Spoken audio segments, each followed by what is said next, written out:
Oh, look at that. I think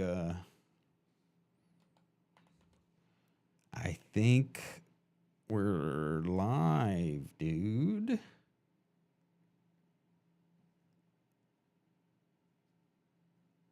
I think.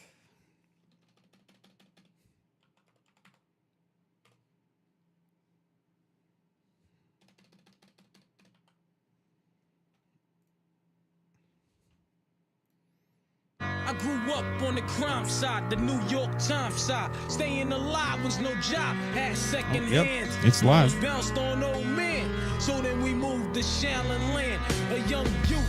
You're rocking the go-to, no goose. Only way I begin to G-York was drug loot. And let's start it like this, son. Rolling with this one and that one, pulling out gas for fun. But it was just a dream for the teen who was a fiend. Started smoking wools at 16 and running up big gates and doing hits for high stakes, making my way off fire escapes. No question I was speed for cracks and weed. The combination made my eyes bleed. No question I would flow off and try to get the dough off. Sticking up right boys on board court. My life got no better. Same damn low sweater. Times is rough and tough like leather. Figured out I went the wrong route. So I got with a sick tight click and went all out. Catching keys from cross seas, rolling in MPVs. Every week we made 40 G's. Yo, brothers, respect mine. I ain't gonna take now. Bow, move from the gate. I'm so tired. She broke out of me. No more struggle. No more energy. It's been 22 long, hard years. I'm still struggling. Survival got me bugging, but I'm alive on arrival. I peep back the shape of the streets to stay awake to the ways of the world. Deep. A man with a dream, with plans to make cream, was fail. I went to jail at the age of 15, a young buck selling drugs and such, who never had much, trying to get a clutch of what I could not touch. The court played me short, now I face incarceration. Mason, no one upstate's my destination. Handcuffed in back of a bus, 40 of us. Life as a shorty shouldn't be so Yo, rough. But as the world turned out, what learned is life was hell. Living in the world. cracking? What's happening, everybody? Oh, it looks like someone popped in and nothing was going on, and they were like, "I'm Audi 5000, G." That's the way it's done, son.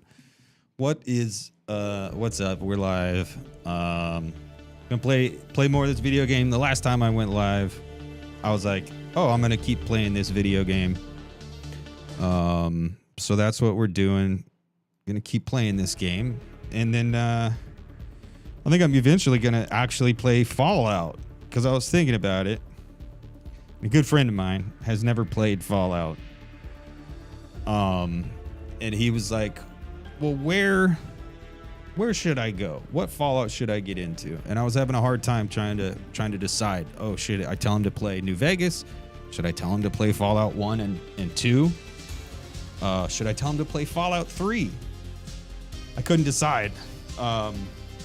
But yeah, so I think I'm going to play some Fallout eventually. Just so he can get a feel for it, because he's never played it, you know? But yeah, I think eventually that's what we're going to do. But for now, we're playing Mutant Year Zero, Road to Eden. I'm not good at this game. I'm not good at video games in general. But it's still, it's still enjoyable. You don't have to be good at a thing to enjoy a thing. So that's what's up. That's what's going on. And I imagine I'll talk about some stuff.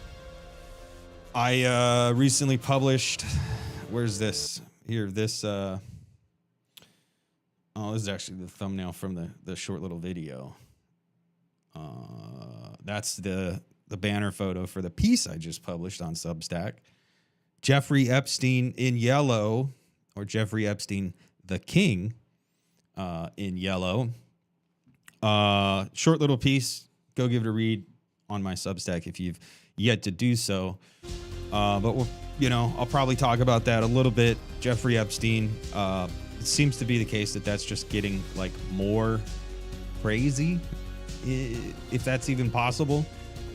But yeah, that's on my mind. And lots of other stuff as well. But I'm just going to jump right back into where I left off the last time I was playing Mutant Year Zero. And halfway through the last live stream, I restarted the game. Because I was getting my ass kicked. And I think it was on hard difficulty. So I restarted. I put it on easy baby mode difficulty. So yeah, that's halfway through the last live stream. And I think we'll just continue and go from there. Play some video games. Maybe talk about some stuff. Maybe not. And just chill. Currently, behind the scenes, working on a very exciting project. Very excited to bring that out. It'll be... I don't know. We're hoping by the end of the month. Realistically, it should be by the end of the month. Initially, we were hoping this week. Won't be this week when it's done and available. So it'll probably be next week. But I'm really happy to do that. And then lots of other stuff too. It's, busy week. Lots of stuff going on. And I was talking to a buddy last night and he's like, yeah, man, video games. And I was like, yeah, man, video games. I want to play more video games. So that's what I'm doing. I have a few hours free. I'm going to play a little bit of this video game and enjoy being shitty at video games. Look, we got Winston. We got a Winston camera in the house. You can see Winston back there. Probably won't be using the Winston camera very often because he's not really doing anything. He's just sleeping. But let's do it. Continue Mutant Year Zero Road to Eden. We'll leave a review some other time. And yeah, this whole kick, post-apocalyptic video game kick, started for me recently, a few months ago, with radioactive mushrooms, radioactive fungus, and George Bataille in the solar economy. You've encountered me at a very Bataille time in my life. The Jeffrey Epstein piece I just wrote, it's very Bataillean. We're currently reading through George Bataille's The Accursed Share. I wrote another really short piece several weeks ago about Bataille. So yeah, everything is kind of circling around George's Bataille, as some electronic artificial intelligence e-readers will pronounce George Bataille's name. They will say George's Bataille. But yeah, and I don't fucking remember what was going on in this game when I left. I think I just stopped out of frustration. Or no, I think actually I had something to do. But yeah, I just kind of stopped. So I don't fucking know what's going on. I don't know if I'm supposed to visit somebody or if I'm just supposed to go explore the zone, but we're going to the zone. Yeah, I guess I'm supposed to go to Hammond's cabin.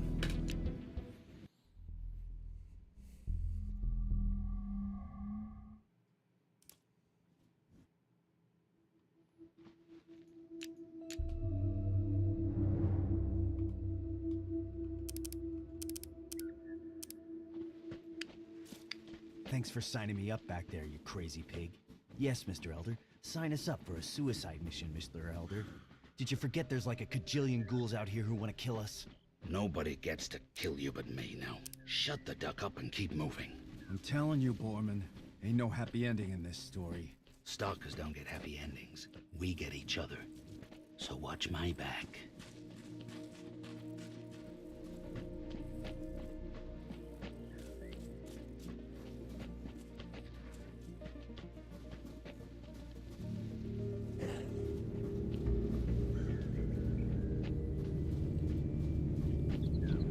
Shit. Bad guys. How many bad guys? 1 dog, 2 dog.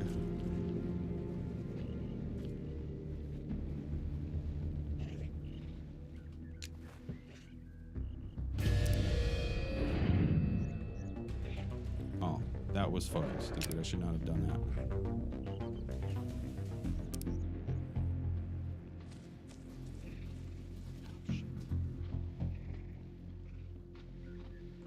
You coming?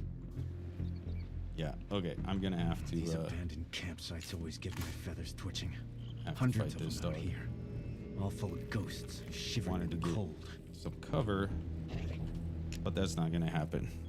So we're gonna fight. Here we go, fighting a dog. We are probably gonna get fucked up because once again, I suck at video games. I don't know what to tell you. Now it's getting fun.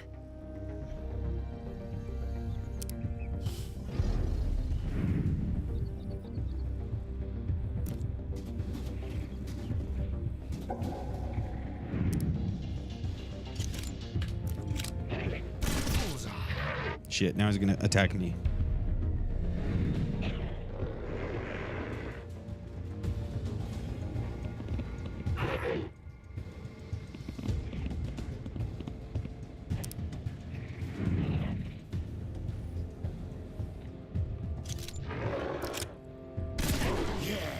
That was awesome.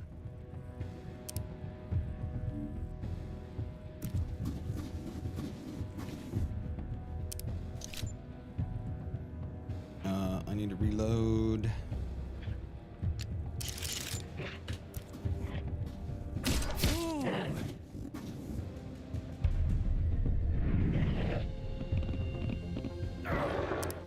Oh my goodness. Does that hurt?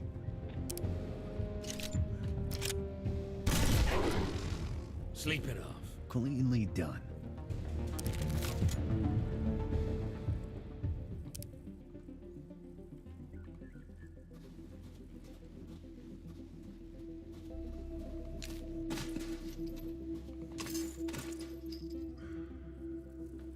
Over here. Okie dokie.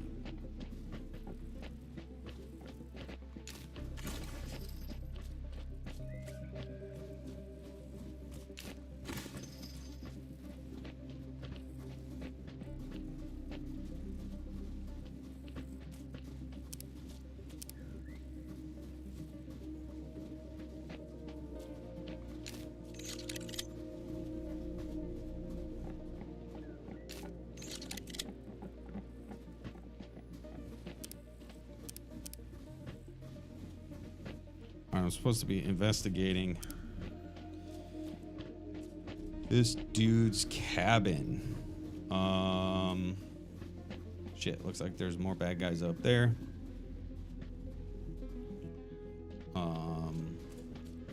We should check Hammond's cabin like the Elder asked us to. I'm on it, homie. Go investigate the cabin and see what's going on. Because I'm just a couple of Check mutants. this thing out. It must have crashed. Look at this symbol on the side. It's like a star.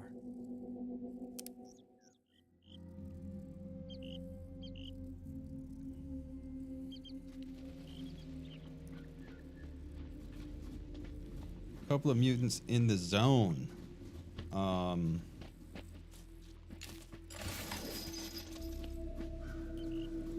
Because the movie Stalker kind of inspired a shitload of video games that came after. So there's a bunch of video games where you're like in a post-apocalyptic world and everything is called the zone. There's one game called Encased, which is really interesting. Got it on Steam years ago. But that's a fun little game. And there are, of course, the Stalker games. What is it, like Call of Chernobyl, Call of Pripyat, something like that. Those are fun games. And I'm horrible at those games. But yeah, there's a bunch of games where you explore. Good news is we The reached zone. Hammond's cabin. Bad news is there's 2 friggin' ghouls casing the joint. We takes everything, but there are no secrets. Where are the secrets? The ones in the north will catch Hammond and squeeze the secrets from his head. Hammond will tell us what the junk is for. The junk is for us. All of it.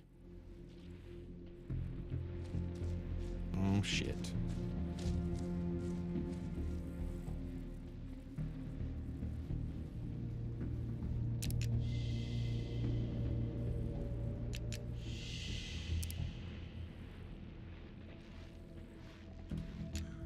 All right, here we go. Trying to do stealth combat. And we're probably gonna get fucked up. Maybe not. Let's see. Let's see how we do here, folks. Oh, yeah, we can mark this guy right now. Boom. And because my duck homie has crossbow, he has a silent weapon. So he did not alert nearby enemies. Next, I want to Coming? get this shaman. Because shamans, not only do they have like AoE attacks, but they can also buff their homies. And I don't want to fight this hunter while there's a shaman. So I'm going to see if I can take out the shaman first. And that's not going to happen though, because shit, yeah, they fucking saw me. The stalkers are here. They can call in reinforcements. Open those barrel ribs. Fuck, yeah, I'm... Oh, Jesus. Oh, Jeebus. Oh, Jeebus. Alright, well...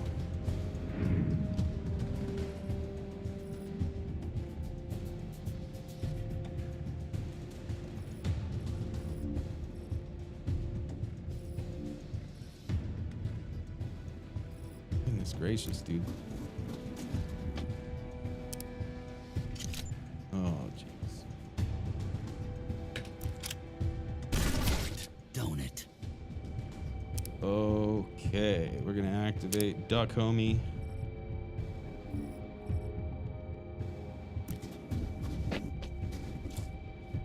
We're gonna switch weapons.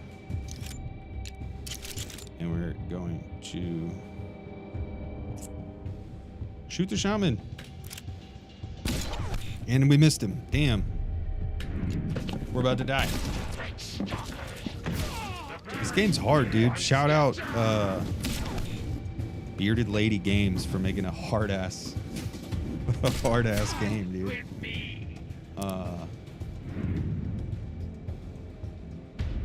This game don't play.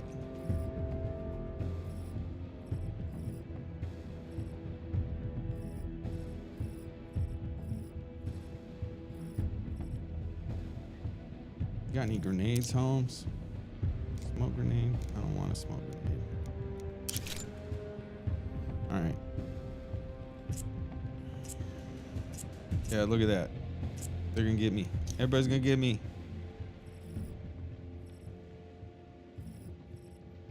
I got no chance to hit anybody. I'm just effed. Alright. Come on, Duck Man. Do your worst. Serves you right. Okay, and Borman, my boar homie.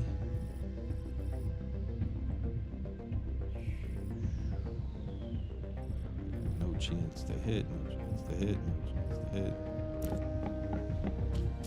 Damn, you got any health packs, Holmes?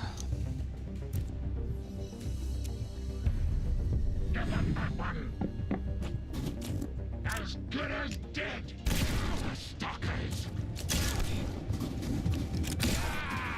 You dead.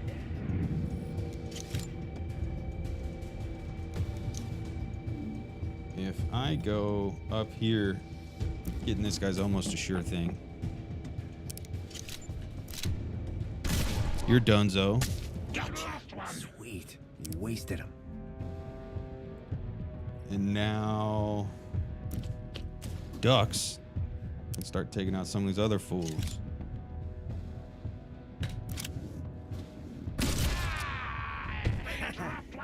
Okay, okay. Coming. So now there's 2 bad guys left, and we're still probably gonna die.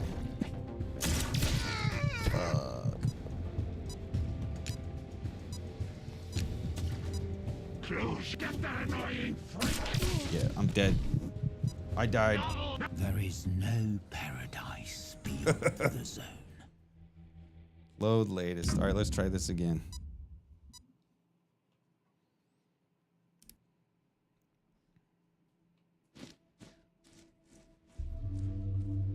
Come on.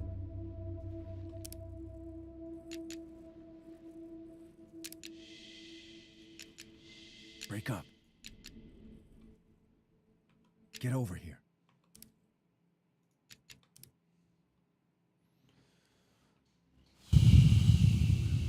All right, let's take out the shaman first.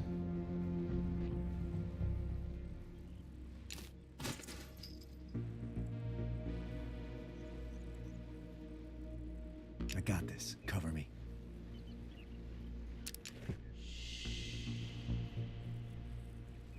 Try to anyway.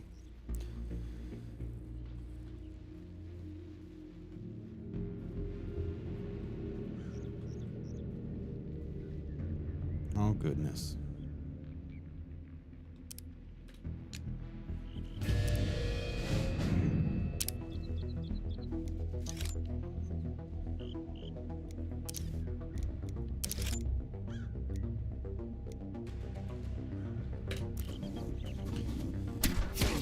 Yeah, I think this is still going to go bad, but that's okay.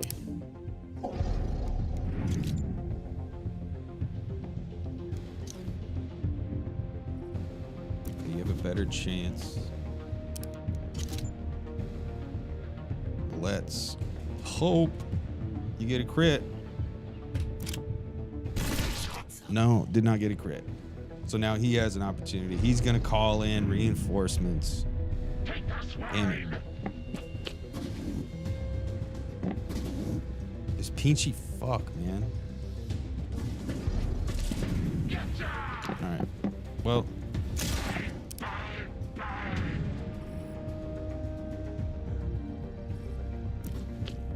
Alright, we are going to take out the shaman.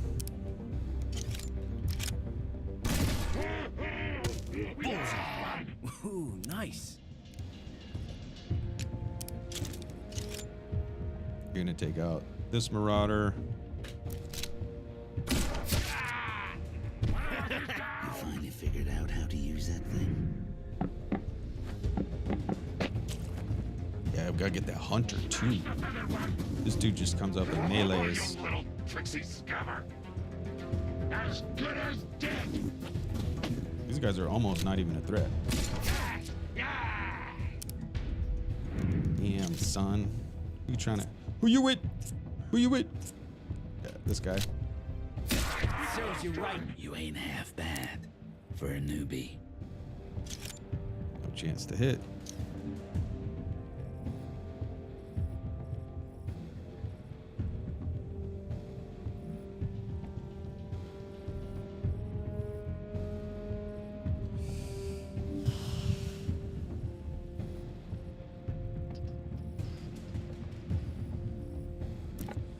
This, and then we're gonna do Overwatch.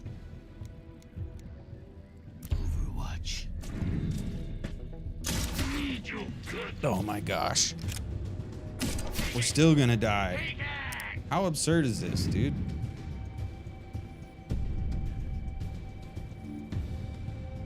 Very.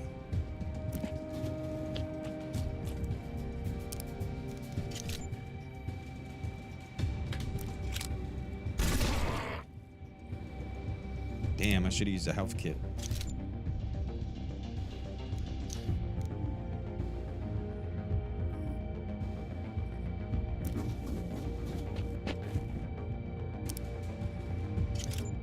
Alright.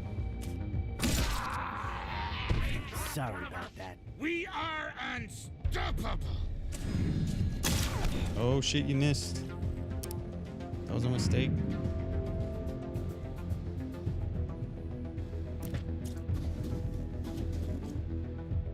Who you with?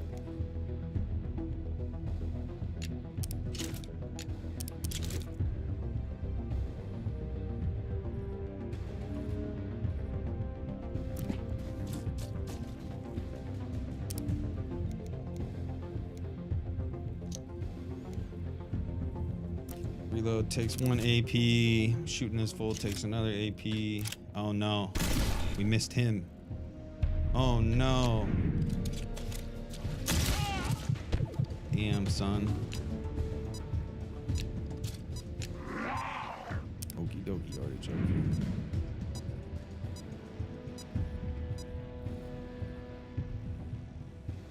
It's kind of unbelievable. This dude is like murking us so hard.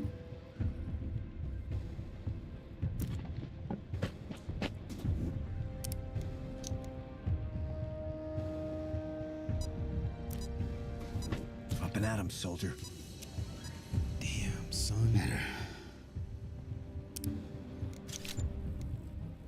Why do you why do you have 15% chance to hit? He has high cover. Oh my gosh. See, this game don't play, dude. Enough. This game's like, Awesome. yo, you want something hard?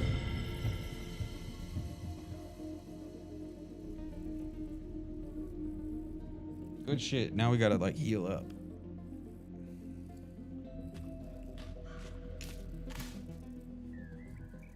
Weapon mod. Got a note. Zone Dog Camp. As the seasons pass, I'm forced further into the zone to find even the most basic of objects. From time to time, I stumble across the odd hidden place, even in locations I imagined were already cleaned out by stalkers seasons ago. One such place is to be found due west of the fallen machine. There appears to be the remains of an ancient camp, complete with transportable hut. The location is currently home to a pack of zone dogs who, for some reason, tolerate my presence near to their breeding grounds. They pick off wandering ghouls, and I leave them alone. This unusual symbiosis works for me quite well. So that was our homie Hammond, who's like a stalker out here in the zone, searching for artifacts and trying to shore up Regroup. the, civilization here in the post-apocalypse.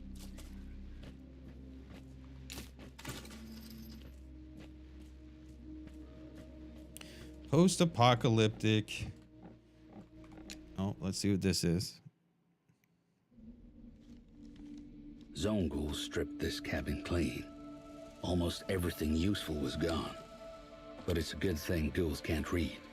They ignored the diary hidden inside Hammond's desk. Me and Ducks aren't big readers either. But we look for answers in the diary. And all we get is more questions. Hammond writes how he found the crashed machine near his cabin.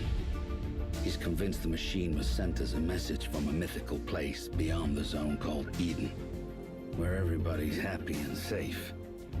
When Hammond sees another machine fall north of here, he takes his stalker crew up there to find it. I close the diary. Here's the problem. Eden's a fairy tale. Some bedtime story mutants believe in, so they can get to sleep at night. So either Hammond is onto something, or his brain's got the rot, and he's about to kill a bunch of good stalkers. Guess we gotta find out. Me and Ducks have to go north. Farther from home than we've ever been. It's dangerous. Ducks thinks I'm crazy to press on. I don't disagree with him.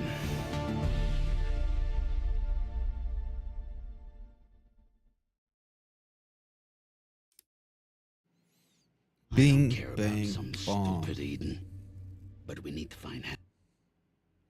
Let's do puppy cam. Look at that.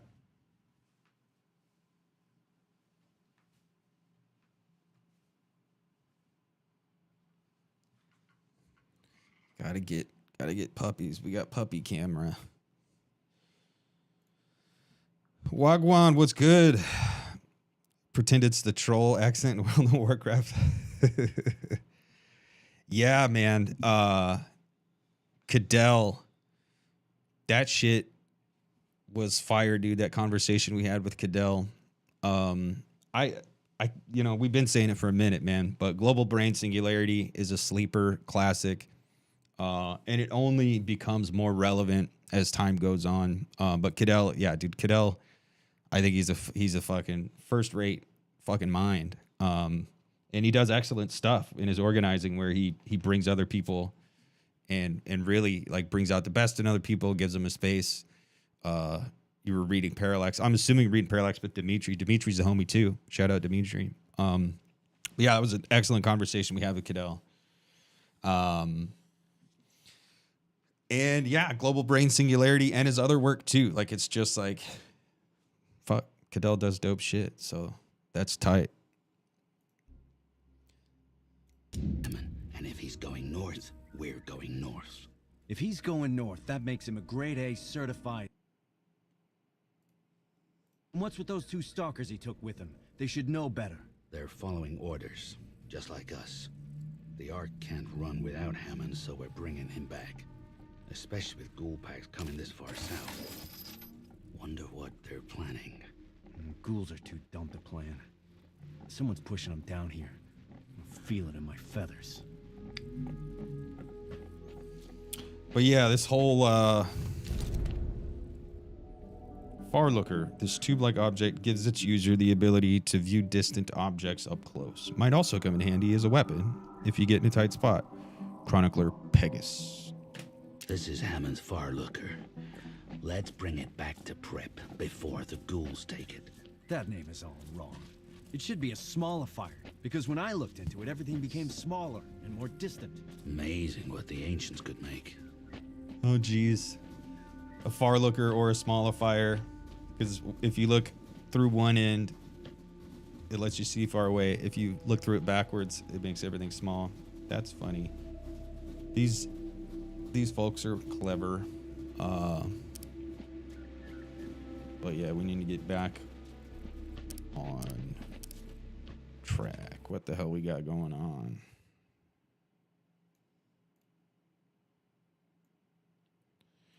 Oh, you're reading it alone. Hell yeah, dude. That's dope. I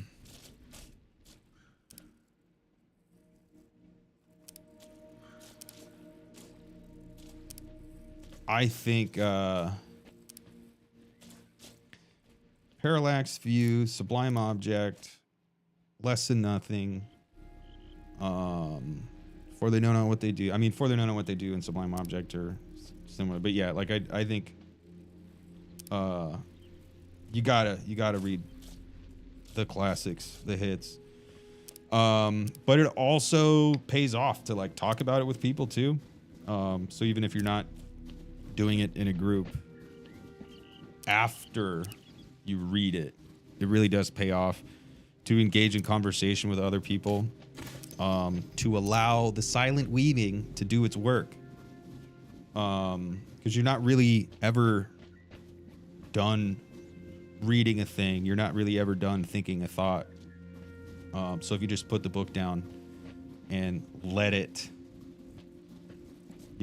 be, then you're kind of doing yourself a disservice. So like going on and continuing to let, like I said, the silent weaving to let the book continue to do its work through conversation with other people, and also through like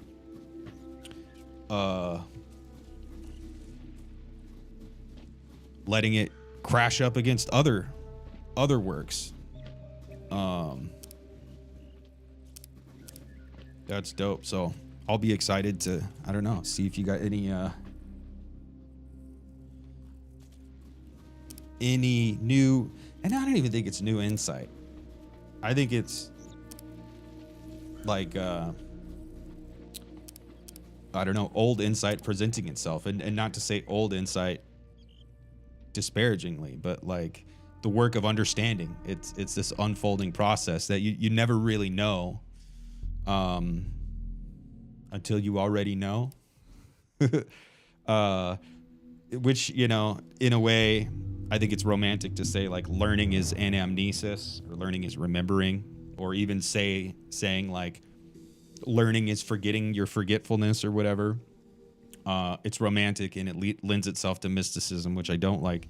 But I do like it because it does demonstrate the unfolding nature of knowledge. Like knowledge is alive. Understanding is alive. It can't be dead and objectified.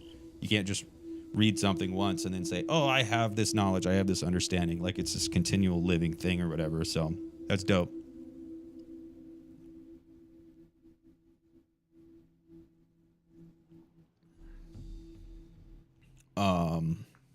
Never been this deep into the zone before. Bet you a picture of grog there's ghouls out here. They're everywhere.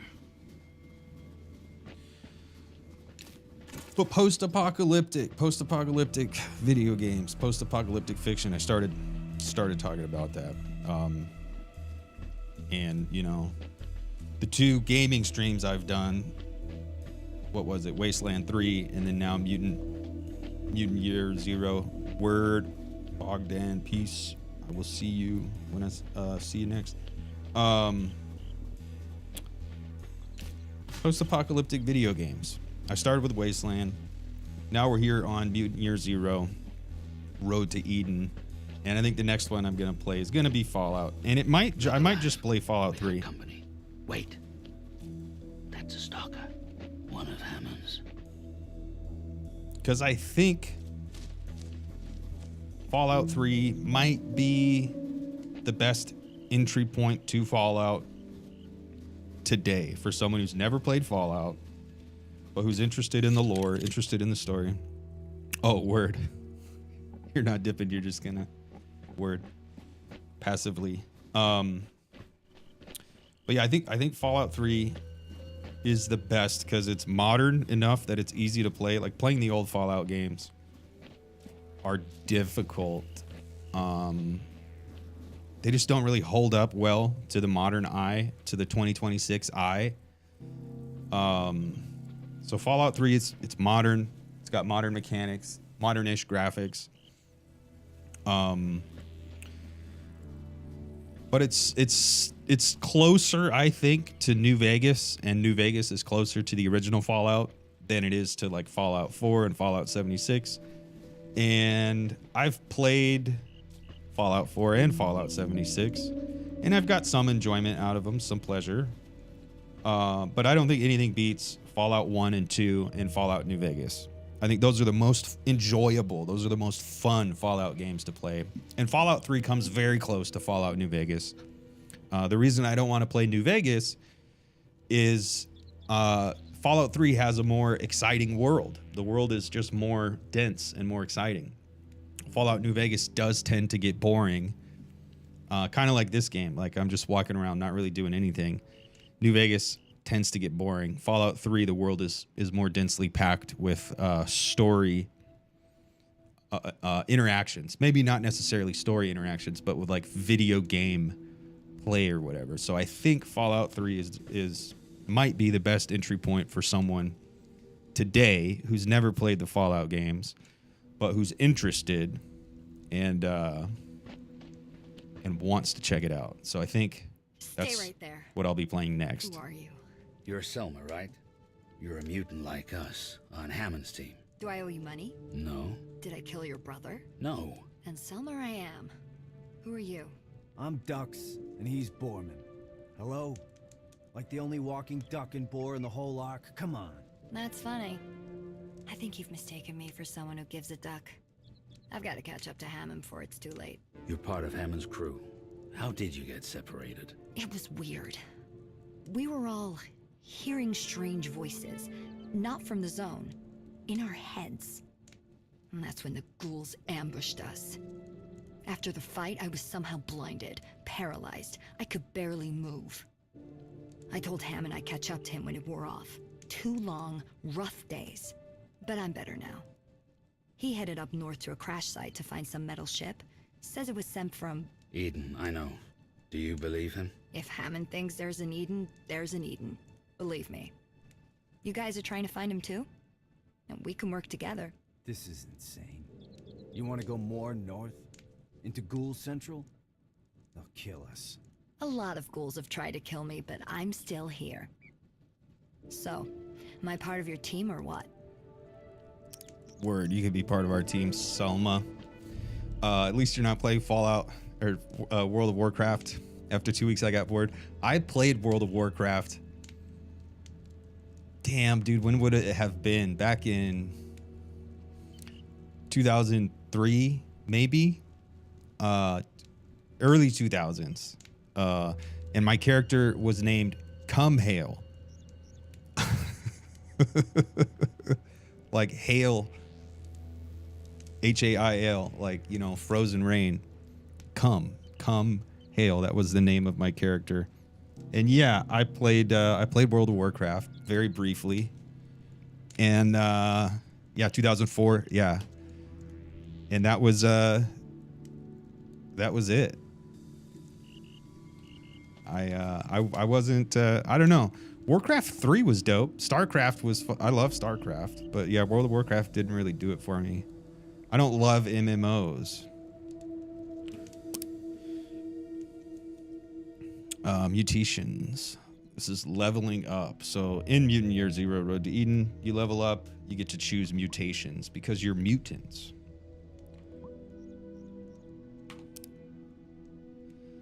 I think I was god damn, dude. I must have been I wasn't a night elf.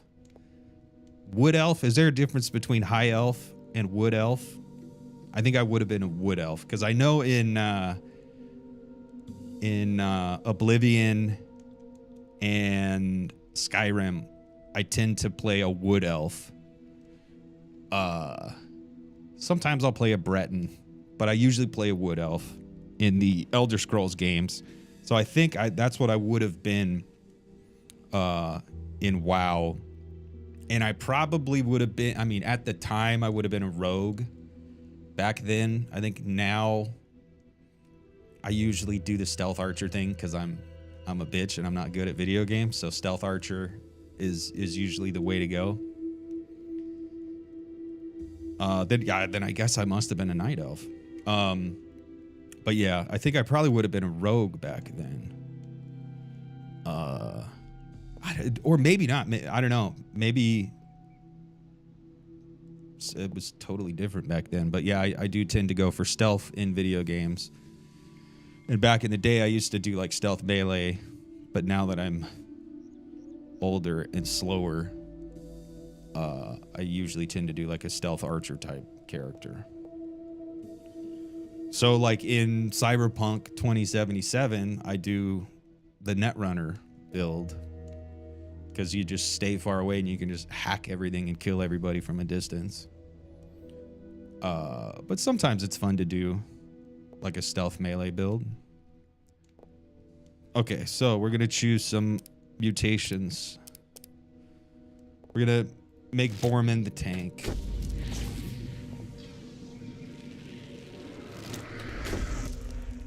We got advanced health and an extra action, run and gun. Dux is going to be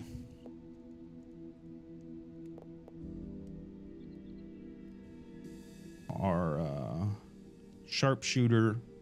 So we're going to get knee shot, disabling shot. That's going to be his first mutation. And Selma. What are we going to do with Selma? Mage. Yeah, I do sometimes do a mage in the Elder Scrolls. I think in Oblivion and even Morrowind, playing mage is more fun. In Skyrim, it's less fun. So I do like the stealth archer stuff in Skyrim.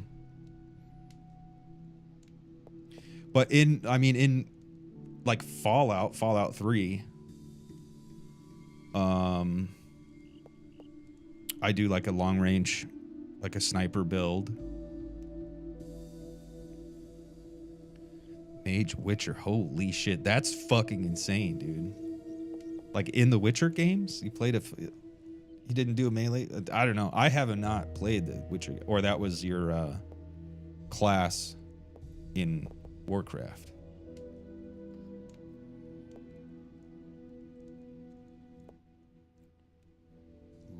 We're gonna buff her health too.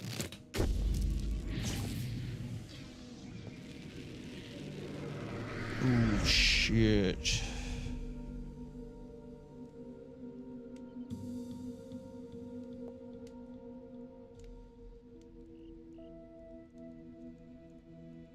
What are we gonna do? We gonna give her an extended throw range? No, we're gonna give her super tendons.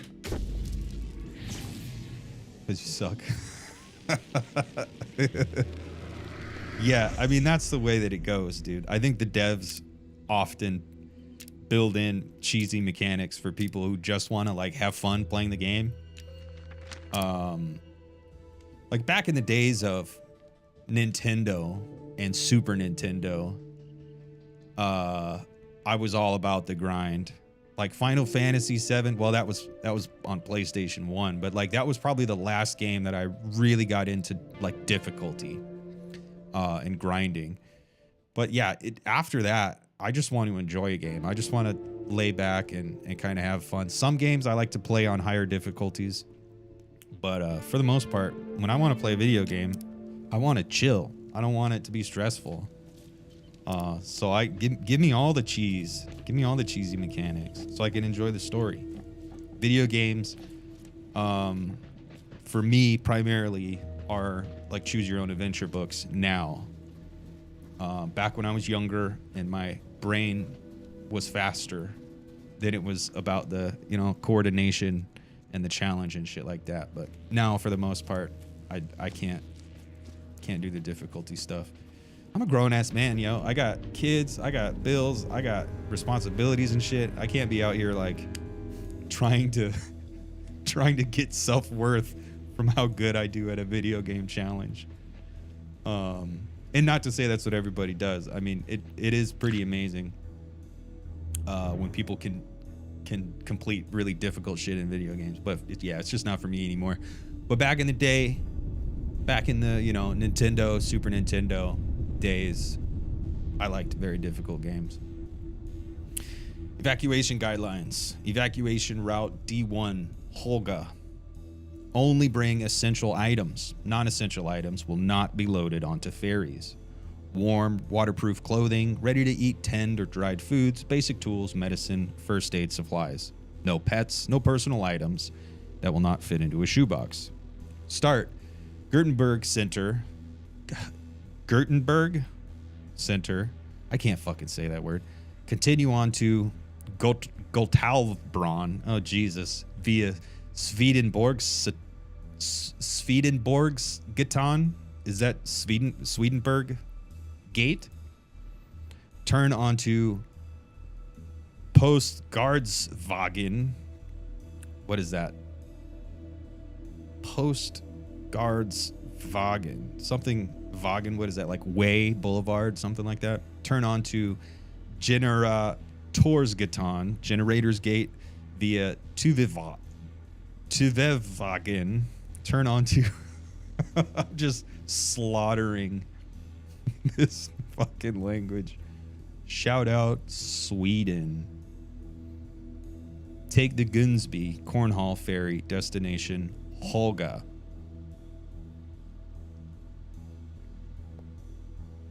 Yeah.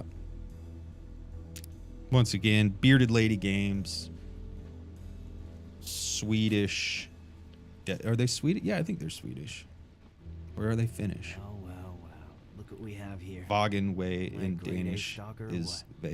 Yeah, it makes Hidden path sense. through the forest. Like Avenue Way. Va is go. So that makes sense as like a route. It's the way of the post office. Oh, poster garden. Okay, guard is office, post is post, mail, Vagen is way. So that makes sense. So that'd be like here in America, a lot of the time you'll have like University Avenue. Yeah, Proto-Germanic, yeah. You'll have like University Avenue or like High Street or whatever. Poster Gardenwagen. Wow. We're gonna ambush One this hell zone of a- dog.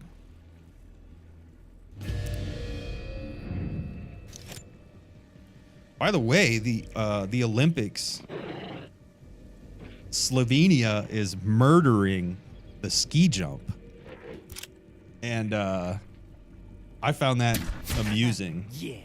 I was like I've been to Slovenia, I've been to Ljubljana, and it just feels cool to know that I've been to this city that produces some of the best ski jumpers in the world. And it's also weird and random. It's like, why are you guys so good at theory and ski jumping? Like, I don't know.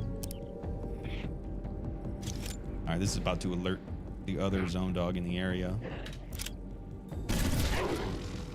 And stay down. You did good. Kirk is church. Yeah, I knew that. Cause like Charlie Kirk. Kirk, like the surname Kirk, you know, comes from the word for church. And I knew that because all the fucking conspiracy theories about Charlie Kirk.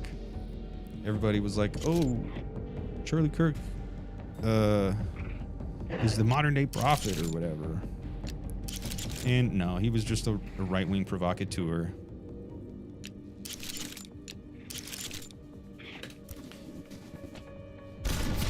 But that's the problem. The church really does view, and not the church as such, but many churches genuinely view right-wing provocateurs as prophets that are representative of like what the church is and what the church needs to do. And that's why it's a fucking problem. Like there were genuinely people and are genuinely people who think, no, Charlie Kirk did represent the church. And it's like, no, he didn't, dude. Bye. Call me. Oh my goodness, dude. What's her name? Erica Kirk? Yeah. Candace Owens. Candace Owens is an interesting person. She started out as a woke scold. Elder Almighty, I've seen some crazy shit in the zone, but this takes the bullet. This house must have belonged to some small people. I mean, small. That is just the weirdest. Oh, that's funny. They saw a playhouse and he's like, oh, these people must have been very small. Yeah, Candace Owens started out like her first big thing was canceling people, but in a woke way, like wokely canceling people. And then that didn't catch on, and so she turned and did the anti-woke shit. And so she just, instead of becoming a woke scold, she became an anti-woke scold, which functionally they do the same thing. Ideologically, they do the same thing. But now she's genuinely gone bonkers. But I don't know. There's a there. Not to fall prey to conspiracist thinking myself, but there's a there. That's actually a topic that it's been very heavy on my mind recently. Conspiracist logic and how, like, what role does it play ideologically? Like, what does conspiracist thinking and falling deep into the conspiracy trap, what does that do to society? What does that do for capital?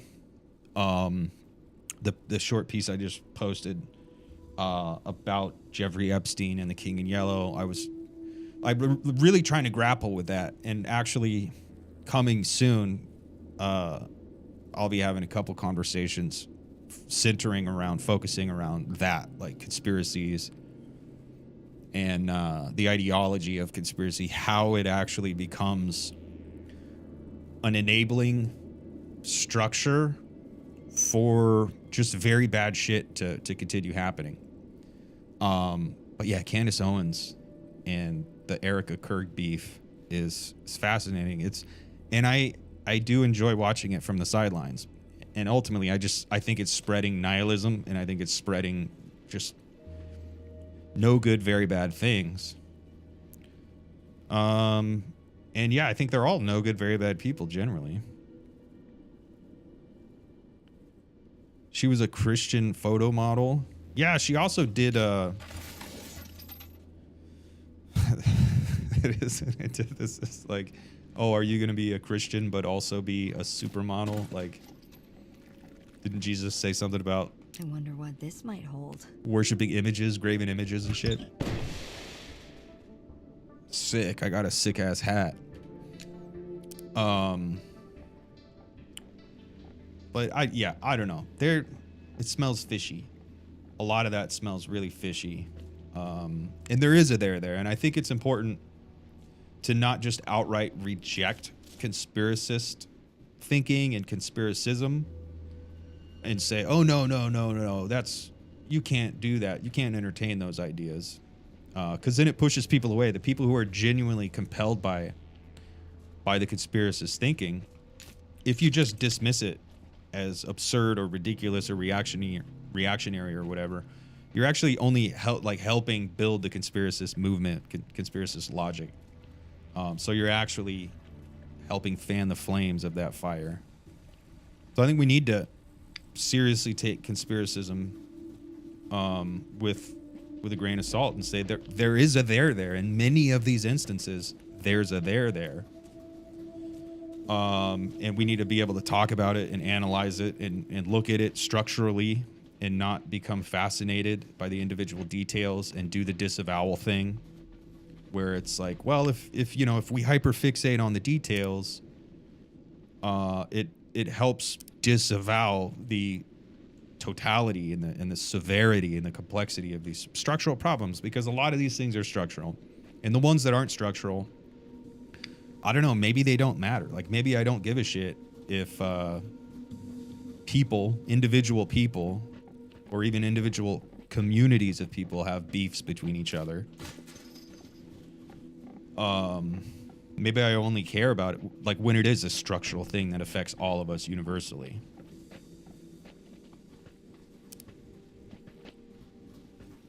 But yeah, like I said, it's been weighing really, really, really heavy on my mind. There's a lot of, obviously the Epstein stuff. Epstein is in the Trump files, all that stuff. Parallax, you're right. Parallax is an excellent way to kind of discuss the conspiracy stuff. Yeah, they're a symptom at most of nihilism. Yeah, I think that's it. I think nihilism is what's going on. I don't think it's about like, oh, we want to spread our worldview. I think they don't even have a worldview. They think they do. But nihilism is the driving force behind, at least the last few decades, I think. I think it goes back a bit further, but definitely since the last few decades, nihilism is the enemy rather than, identitarian groups or whatever. But, the nihilism latches on to identitarian movements. And so, again, we need to be able to look at all this structurally. Can't dismiss things out of hand and accuse people and scapegoat them. And it's just getting worse. It's getting way worse with all the horrible shit that's going on. Turns out QAnon wasn't 100% wrong. And there are some people who can't stomach that. There are some people who they're just like, no, I don't want to hear it. And so what do? They just try to blame everything on, I don't know. I don't know. That's the thing. It's also so absurd, and there's so much content out there that it really is like trying to perceive a hyper object. It really is like the King in Yellow. It really is something that can drive you mad. Cognito hazard. The enjoyment is what's to be studied. Yep. The job apocalypse shit is definitely going to go crazy. That's the thing, too. The enjoyment, Todd's work, enjoyment right and left, I think is super duper important. Also embracing alienation. Also pure excess. So much of Todd McGowan's work is becoming more and more relevant, more and more important. And not that it wasn't relevant at the time, but it's like, oh, Todd was ahead of this. Todd was tapped into a lot of stuff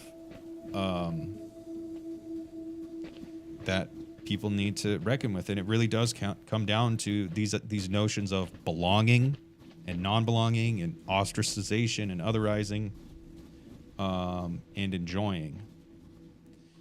But it also has, there's also some stuff like superego. Mikey and I have been talking a lot about superego, and I think that's an under-theorized aspect of all this.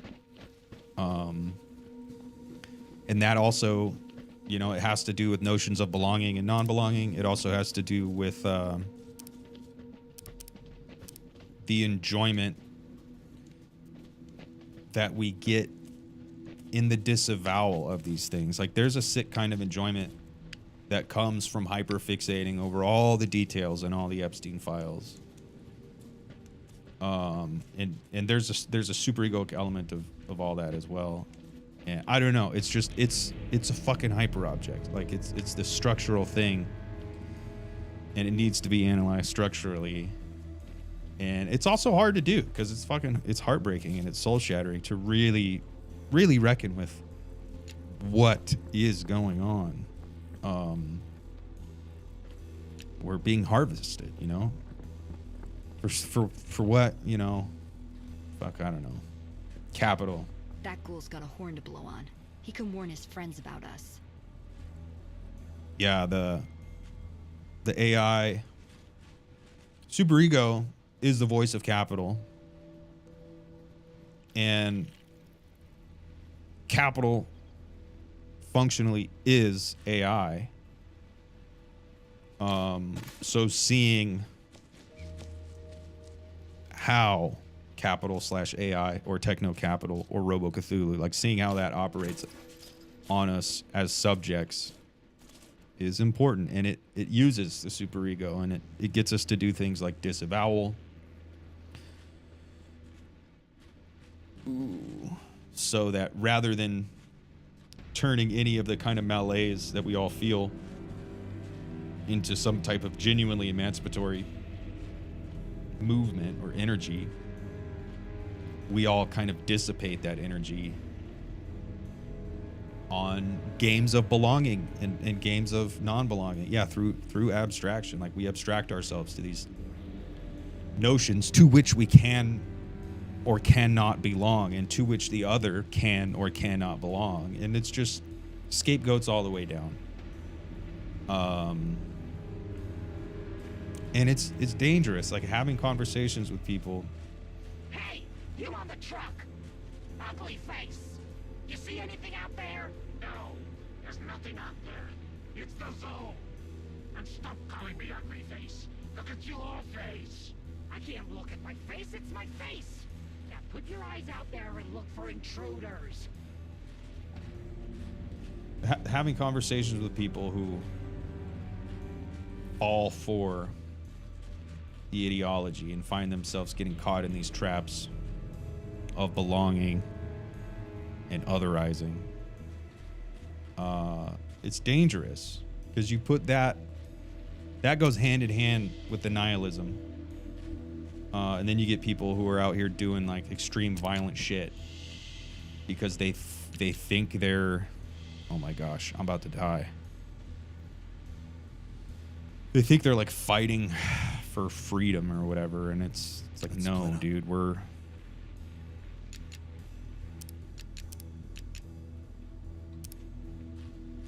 all in this together. We need to find a way to universalize our non-belonging so that we can all see that we're all in this together. That's a difficult operation. I'm about to get my ass handed to me. They have a med bot and they have a shaman. I want to take out the med bot first. I might have to take out this butcher first.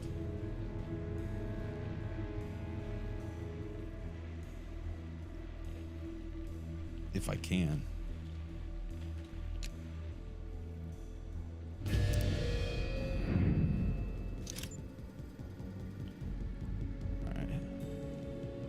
Ring bell.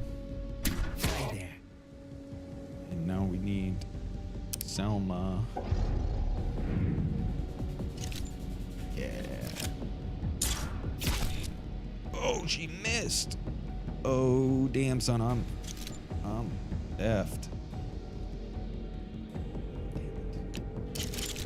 Yeah, I'm fucked.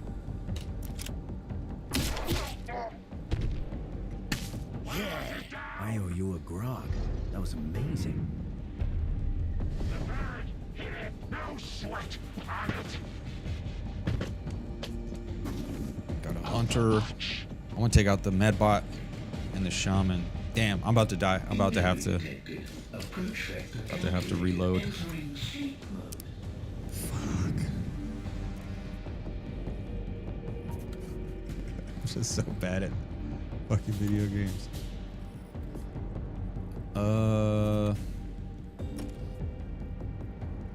See that medbot's over there trying to res his homie. Damn, that dude got me an Overwatch.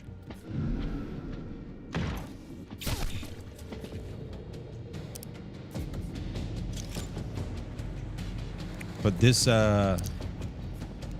week, as I was saying, been busy and shit, but this week Mikey and I are working on some really dope shit, really exciting shit. I don't think I can run.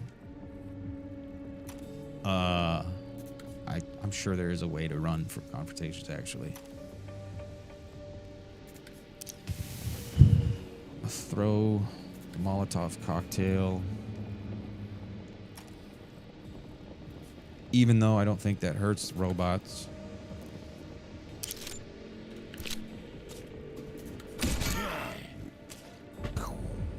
But yeah, tonight we're working on some dope shit, and tomorrow night we're working on some dope shit, and Thursday we're working on some really dope shit, and then Friday got some other dope shit too, and then Saturday we got some dope shit, and then Sunday be hanging out for Todd's intro to Lacan session thing. So it's a busy ass week. Got shit coming like every day this week. And a lot of it has to do with these ideas of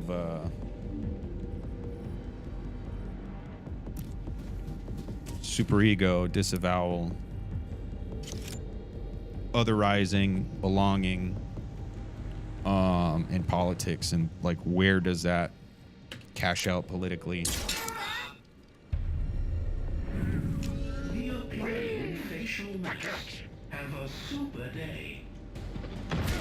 Dig down over the spare ribs as good Overwatch. Got a mutant down. Yeah, I'm about to just die and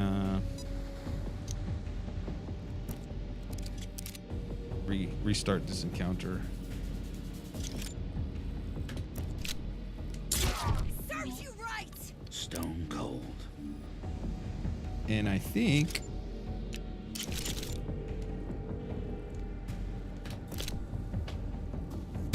Some more? if I take out Don't step into the light. the butcher like I did without getting hurt, then I can go take out the shaman. Then I'll come back and I can fight everybody and they won't just fucking kill me.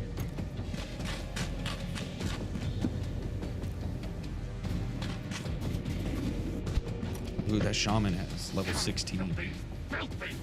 Come here!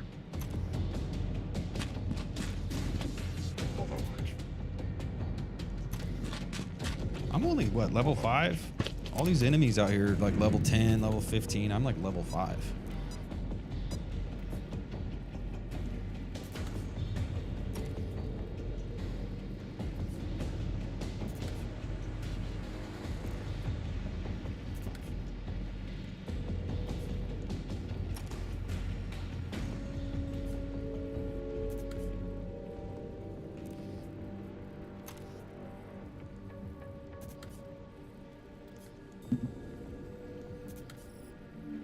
Okay, let's. Okay, dude, fuck it. At this point, I'm just trying to get myself killed.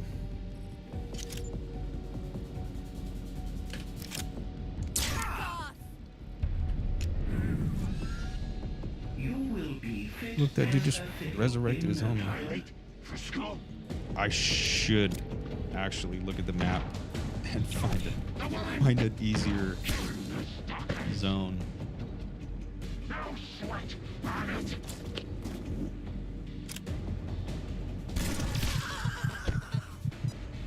Knock it down. But I think this game is known for being difficult. Trixie scammer.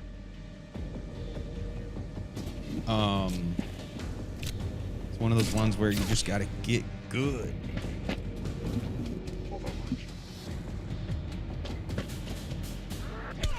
Dead.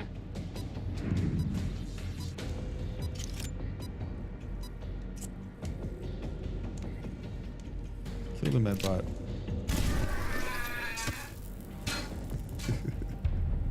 Get the fat one. Overwatch.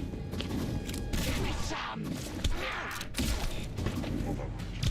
Don't give up. Load latest.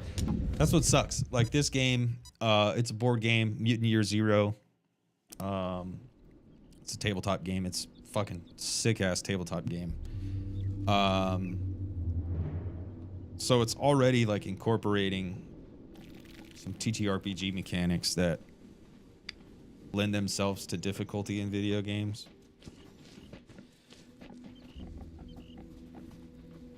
But this game was like, it's like notoriously difficult because they were like, yeah, we're not going to compromise core mechanics for gameplay. And so you wind up with a difficult game that's got a great story and a great world, great atmosphere, great storytelling, but it's just difficult. And I think that's a turnoff in the algorithm because it's the wrong kind of difficulty. Like it's not like Twitch movement stuff. It's not like quick, fast. So I was talking to Iridia, and she told me about this ancient machine she had seen out in the zone, not too far from here. She said it looked like it had fallen from the sky, crashed into the ground, and it spread more than enough scrap around for us. It's not like those Twitch Got some shooters. ghouls straight ahead. They're looting that crash site. It is like, oh, you got to be smart and you got to think ahead and you got to plan out. So it's more cognitively heavy, and most people don't want the cognitive load, the tactical load where you got to think about stuff. And look, I know earlier I was talking about how I don't want the super duper difficult games, but that's a different kind of cognitive load. Like it's a slower paced game. Hipster fruit tester. Oh, it's an iPod and they called it a fruit tester. Power brick that has an image of fruit etched on one side and continuously displays a flashing power battery icon on the other.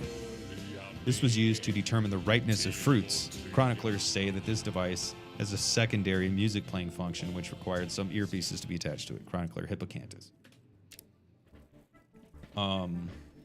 It's a different kind of cognitive load. Like this is slower, more methodical, as opposed to like the quick, fast, and in a hurry type of difficulty of a lot of these other first-person shooter games and rhythm games and shit like that.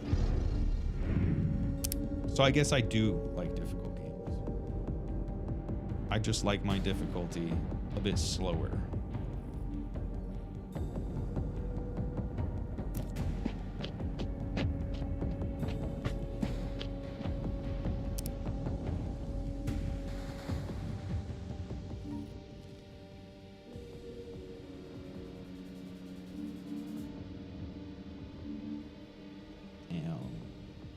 Level up.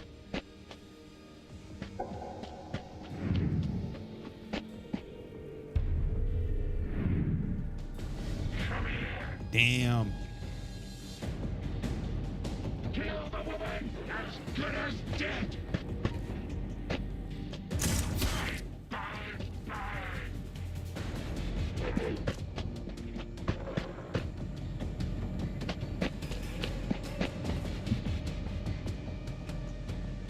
See, I fucked up. When I killed the one guy, it ungrouped me and they didn't move together. I wasn't prepared to engage all these people. I should have been paying attention to the fact that I needed to group up. Solowski, what's up? Yeah, still going. These are fun. It's fun to see me suck ass at video games. But no, it's also fun to, you know, take pleasure in something earnestly, such as a video game, but also, you know, talk about stuff, talk about important stuff. The world's on fire, we're all dying. It's only getting more and more absurd. And yeah, what are we gonna do? What are we gonna do about that? We gotta do something, right? Somebody's gotta do something. I know that playing video games is not the thing that needs to be done. But you know.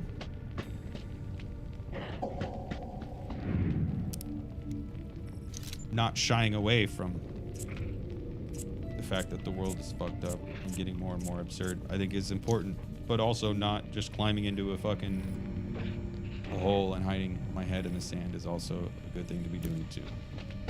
So I don't know, trying to bring discourse to the masses, some dumb bullshit like that. I'll throw another grenade at these fools. No, yeah. Should I save it? Should I shoot this fool? I should shoot this guy, because he's about to throw a Molotov at me. Get that annoying freak! Need you good! No sweat! About to die again. Dead!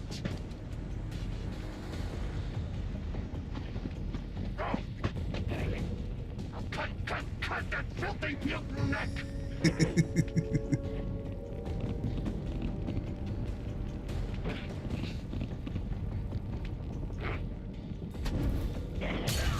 Oh, shit. Damn, how's she already dead? Or already downed? Oh, they got a fucking med bot too. Oh my gosh. They got me good. Fuck.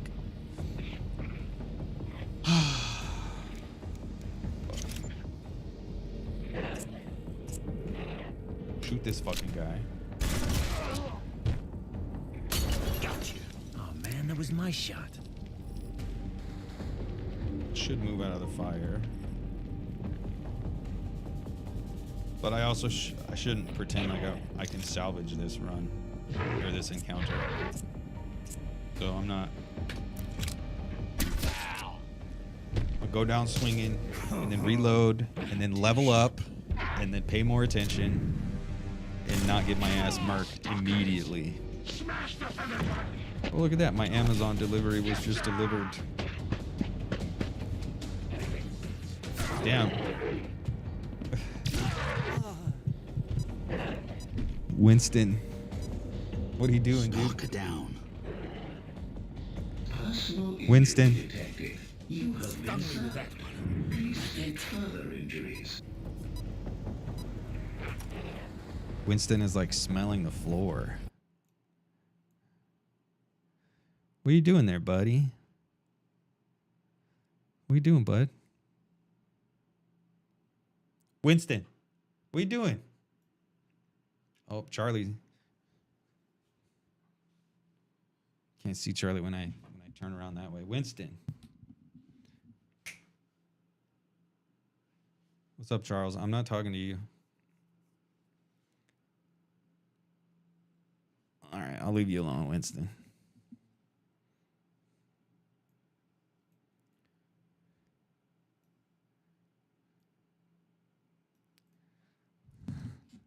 This is fucking weird. All right. Back to the game. We're trying to get myself killed so I can do a better job next time. One and done. That's another thing video games are good at, is teaching you iterative progress and not giving up when the going gets tough. Holds nothing but death. And when the tough gets going, the going get tough. Is that what it said? Or when the going gets tough, the tough get going? I don't fucking know. When the going gets going, you put on your fucking cool sunglasses and kick ass. Oh, tree hugger. Disable movement for 1 turn.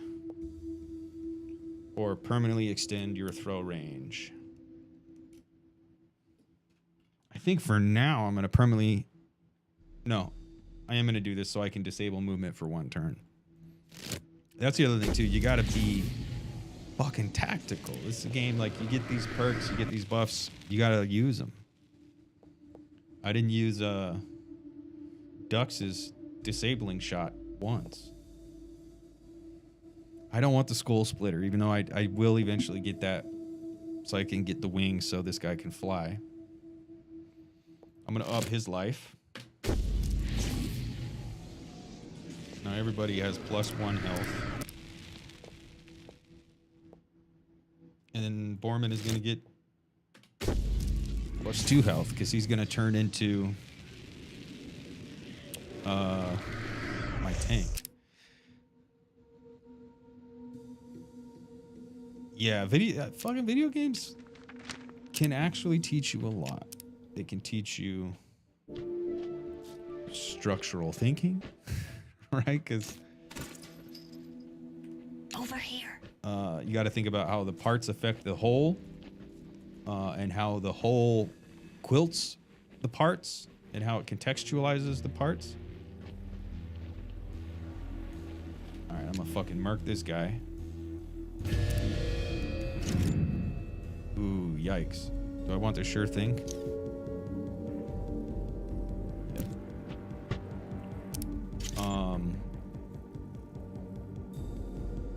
Fuck. I'm not gonna be able to kill this guy in 1 hit.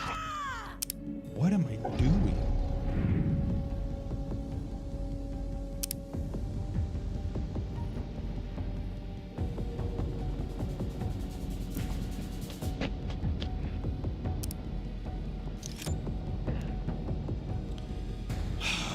Yeah, I need to do something else. I did that. What do you think about that, huh?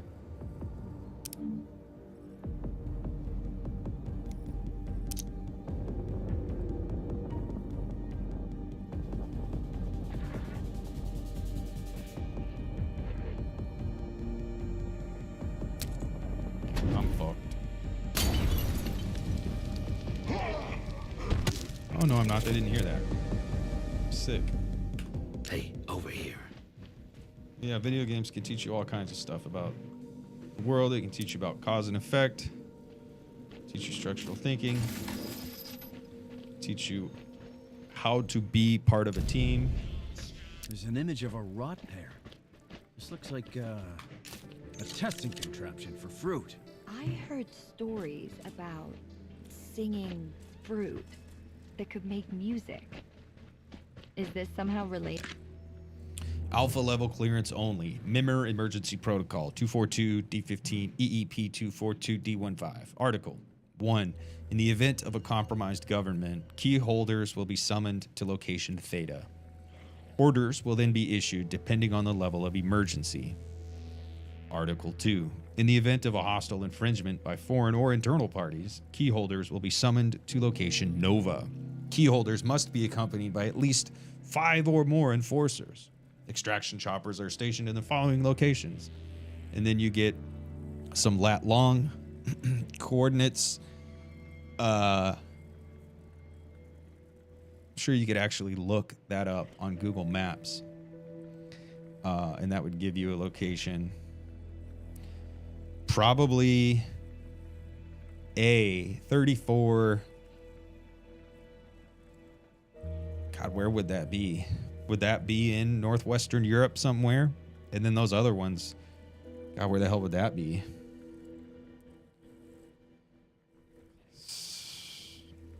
Would that be somewhere in the...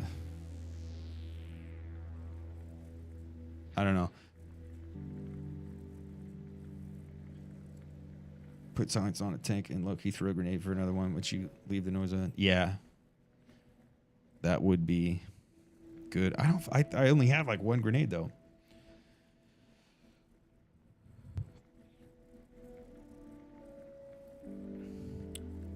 I want to look up these coordinates on Google Maps. So I'm actually going to come back later and rewatch this section of the stream and look at that. And I'm actually going to Google those lat long coordinates. Why the hell would anybody need to test fruit? You either eat it or you sling it at some bozo's head. A bozo like you. I think I need to go back to the city. We are heroes. Grey One will love us. Make us her favorites. Grey One is our leader, not our friend. She sees these goodies, she takes them, kills us. Stick it up your nose hole. Grey One is a weak old hag. I need to go back to the city and try to upgrade my equipment. Sorry, Grey One. Maybe buy some new grenades. Yeah.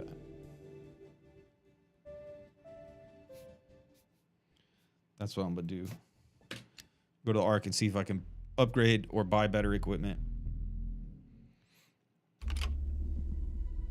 I'm happy that you took on this mission to find Hammond. As you go deeper into the zone, questions will arise in your heads. You'll ask yourselves how this world became a wasteland. I'll tell you. A long time ago, a strange disease sprang up in a city not too far from here. A vicious disease. The eyes of the victims would go red. They would bleed from their ears. Hence its infamous nom de plume, the Rat Plague. Within 40 years, the plague destroyed most of the human race. A quick rake of death, scraping across the face of the planet. It was nature's revenge. Revenge against the greed, the arrogance, the egos of humans who thought they were gods. We call these fools the Ancients. We don't worship the Ancients like the madman in the zone do. Because our salvation doesn't depend on false gods who live in the heavens. It doesn't depend on the mirage of paradise beyond the zone. Our salvation depends on us. Us means humans and mutants together. And as two of our resident mutants, I bet you wonder who you are. Where you come from. I wonder too. We all do.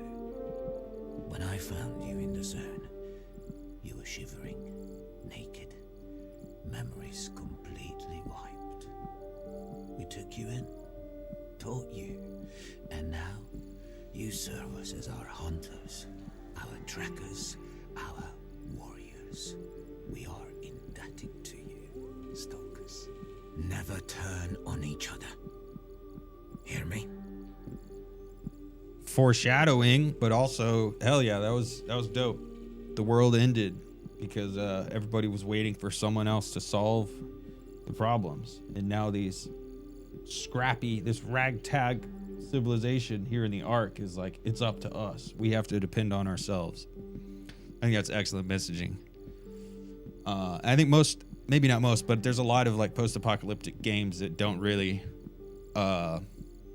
have the greatest story in the world. They just go with the aesthetic. I do think Mutant Year Zero is one of the better post-apocalyptic games that they're trying to say something. They're not just, you know, enjoying the post-apocalypse. They're actually, and I don't know, is a post-apocalyptic setting already necessarily trying to say something? Maybe.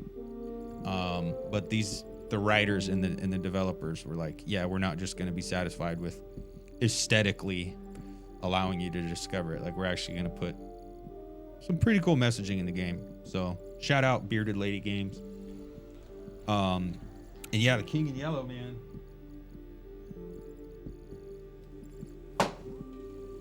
The King in, oh, you can't see it. It's blocking out my camera because I got it like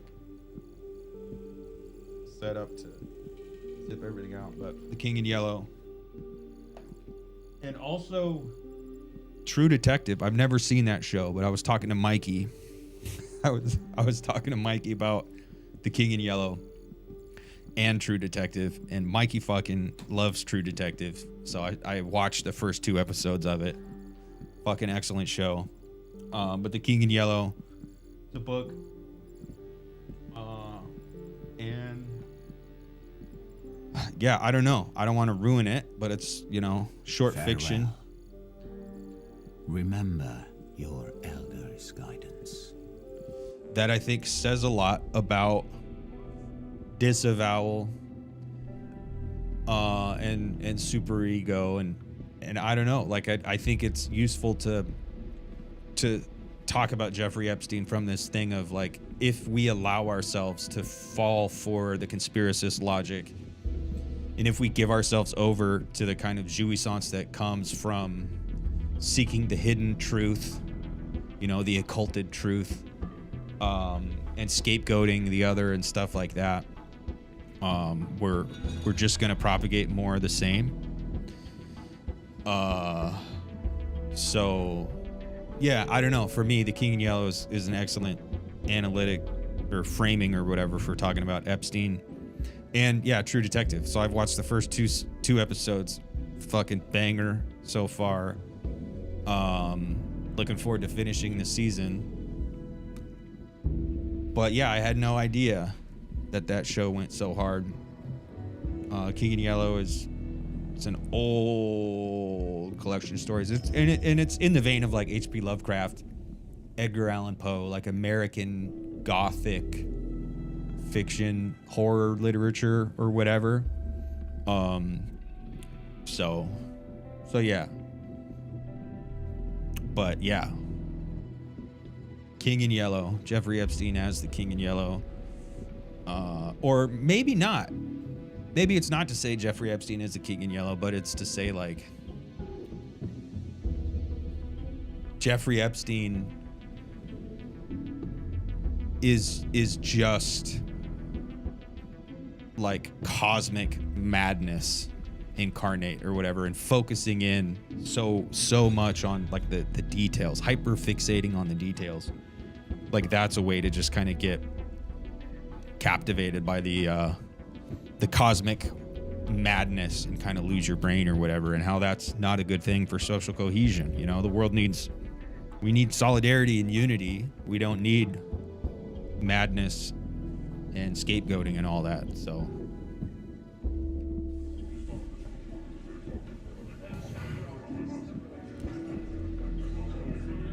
yeah, the piece, I mean, that came because the other day, like I was talking to Mikey about the King in Yellow, and then we started talking about the King in Yellow and True Detective, and then I was like, okay, dude, I got to write this piece. So wrote that the other day, and so far, you know, that piece has done well. A lot of people have engaged with it. I think there's so many people on the internet making content about Jeffrey Epstein, and there's another bombshell. Oh, Pam Bondi just dropped another bombshell, and it's so blatant that first of all, there's just jouissance. Like we're just getting off on this stuff. So many people, but there's also people who are being misled by conspiracist thinking, and they get bad information, or they create they create false information or whatever. Like there's so much mis and dis and malinformation involved in this. And it's taking something that that should be a moment where people are held accountable, structures are changed, and maybe new structures are put in place so horrible things like this don't happen. Like, it's siphoning off all that energy that might be put into a project like that, and it's turning it into a kind of madness or whatever. So that's that piece. And yeah, I think, you know, Jeffrey Epstein occupies the real. And so people who are doing the thing where they're picking one specific piece of information or one factoid or one data point or whatever and focusing in on it so hard, they're disavowing the real within that situation of like, oh my God, this is fucking horrifying and horrible. And they're turning it into just a collection of data points, of facts, denatured facts, as opposed to like real, the reality of it all, the fire within the fire, the real within the real. And yeah, I don't know, it's crazy. It's fucking crazy.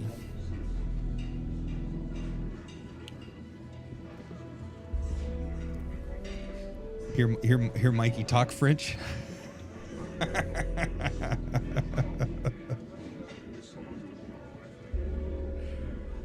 I don't think Mikey could talk French, but read. Yeah, we're actually here in a little bit. We're gonna get back to reading. We're working on reading something that's gonna be Heard you met some of them ghouls in the weird outfits out there. Sick. They call them shamans or something. Their screams alert nearby ghouls and sends them running straight for ya. Next time you see a shaman, shut him up before all hell breaks loose. Word. Will do, homegirl. Okay, I only have 65 currency. Is weapon parts or currency? Yeah, I only have 65 weapon parts. Can I afford?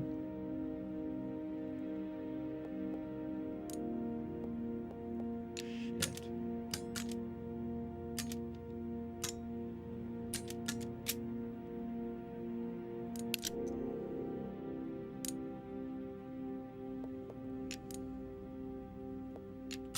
Okay. So that has an optic. No, I don't want that.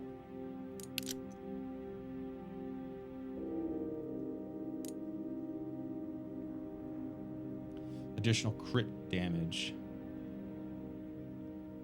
20% chance to disable robots. 50% chance to burn enemies. All right. So this little solid snake Rainbow Six pistol is going to get the robot attachment. If I upgrade it, it does 1 more damage. And so that's 30 currency. If I upgrade this, it does 1 more damage. Do I want to burn people with the crossbow? Yes, I do. So I can only upgrade 2 weapons. I want to upgrade both my silent weapons because I need to work on stealth. So I think that's what we're going to do. All right. So hopefully that gives us a little more Keep your head screwed on. power.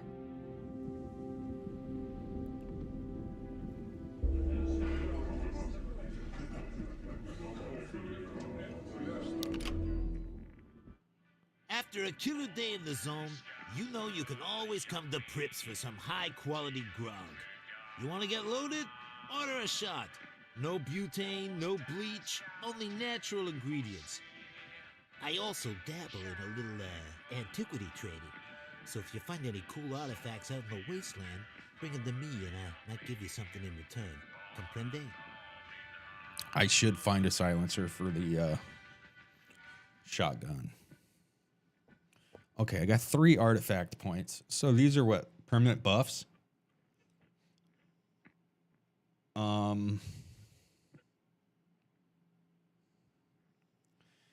Steelmaker, 20% discount. Oh shit, I should have got that first. I'm just gonna get all these. Pyromania, add 1 fire damage to Molotovs. Ooh, that's a good one too. I want an extra grenade slot. Yes.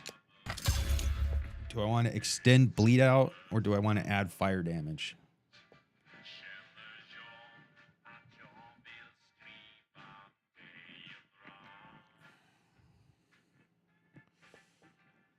I think I want to add fire damage.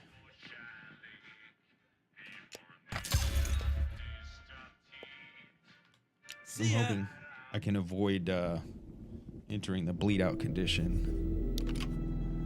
Yeah, for sure. My favorite, the Molotov cocktail. Simple and effective. Light it, throw it, watch the world burn.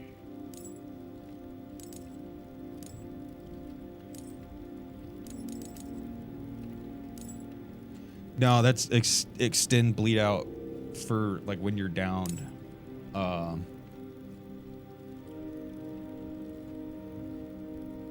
So that would, like when you're downed, you get 3 rounds before you're dead. That would just turn it to 5. And I'm just in general hoping to avoid getting downed, even though I know it's impossible. I'm gonna buy. Ooh, look at that, a rifle. And a new optic.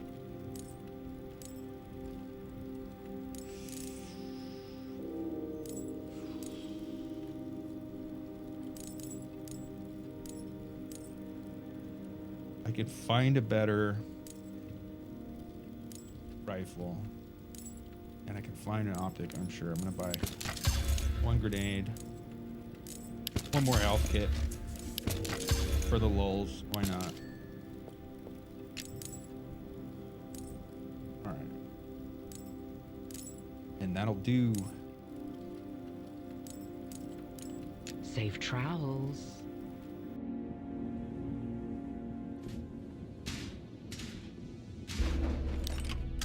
Yeah, I'm Delta. What can I do you for? Yeah, I don't have cash for this. Alright. Keep your head screwed on. Here we go. Back to...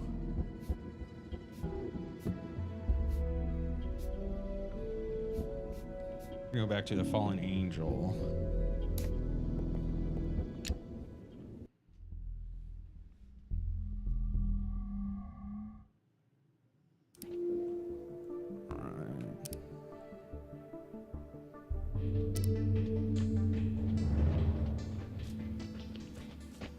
Let's see if I can avoid getting instantly murked.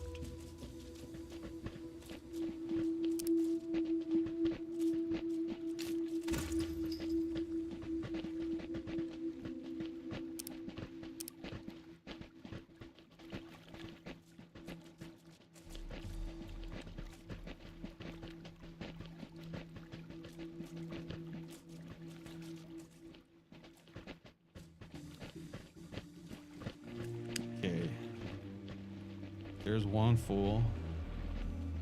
About to just get his ass.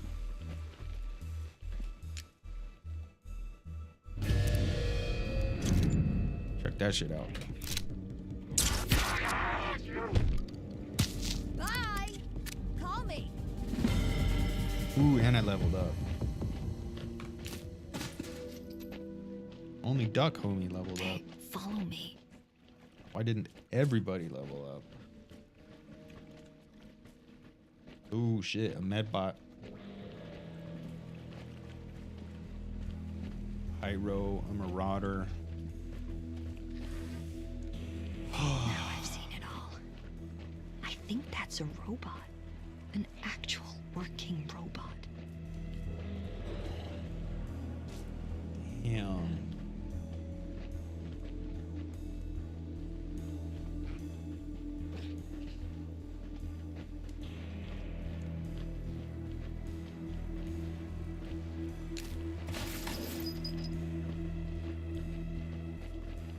I wonder what this might hold. Where is immune to critical hits? Tough helmet, which once protected ancient explorers in their conquest. Thick and sturdy construction will protect its wear against critical hits. Sick. That's another thing I forgot to fucking do. I haven't been equipping anything.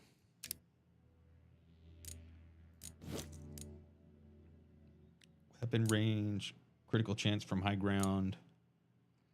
Okay. She's going to get the high ground because she has more movement.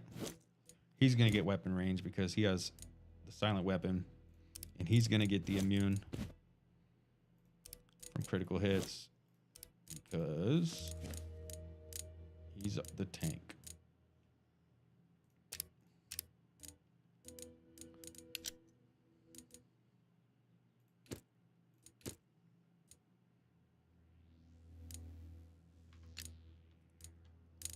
You have a Molotov and a grenade and a grenade. Smoke grenade and a Molotov and a grenade.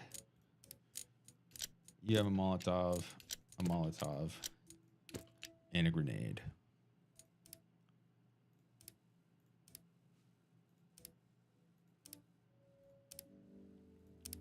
You're actually gonna... Shit.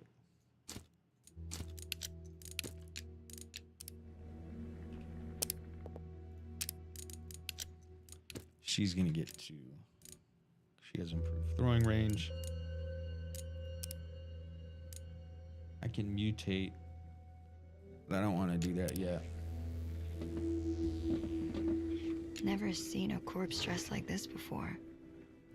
Think he piloted this machine? Not that so, bitch. Damn.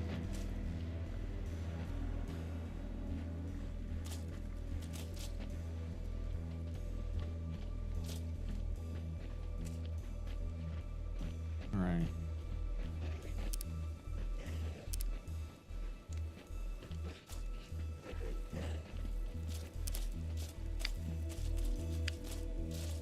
Yeah.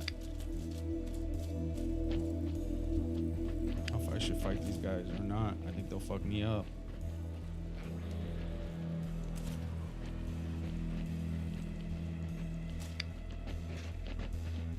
Yeah. I'm gonna cheese it for a little bit longer. I'm just still so weak.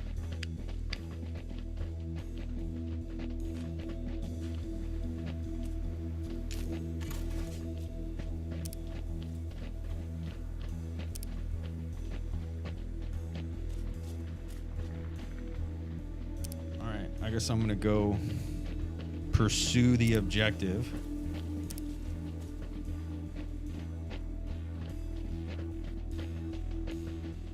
And just keep slowly grinding, slowly leveling up and improving my gear, my loadouts.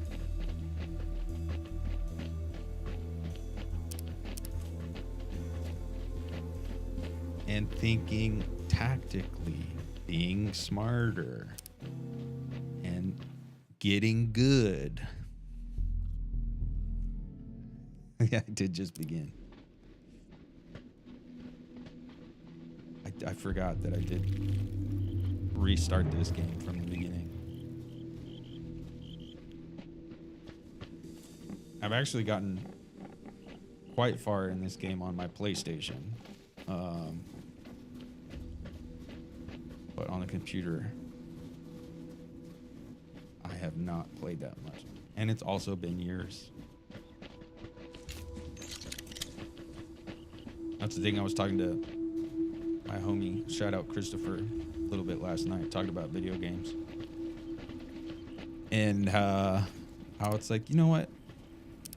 There's no reason we can't make time to fit video games into our lives, especially good video games that are genuinely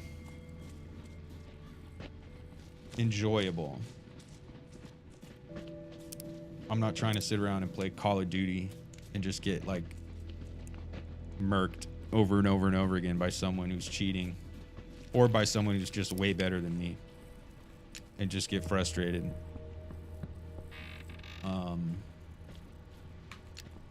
I want to take my time and actually have a pleasurable experience with the video game. I also just read on the road.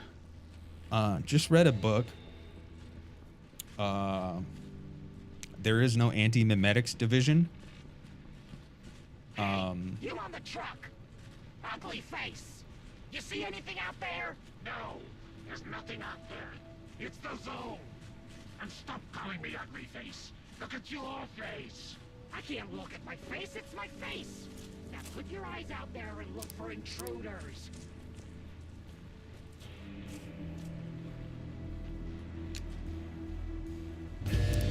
No, I need no. Nope, not even about to do that. Come on. I'm gonna get over here and get this guy. Yeah, I just read there is no anti-memetics division. Heard quite a few people talking about it. And it's just like a little silly little science fiction book. Very low stakes. But it was good. And that's the first like silly little book I've read in a long time.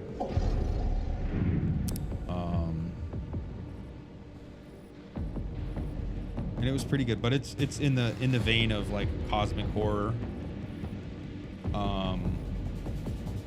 It's draws heavily from the SCP Foundation, Secure, Contain, Protect, or whatever, like that online collective fiction thing.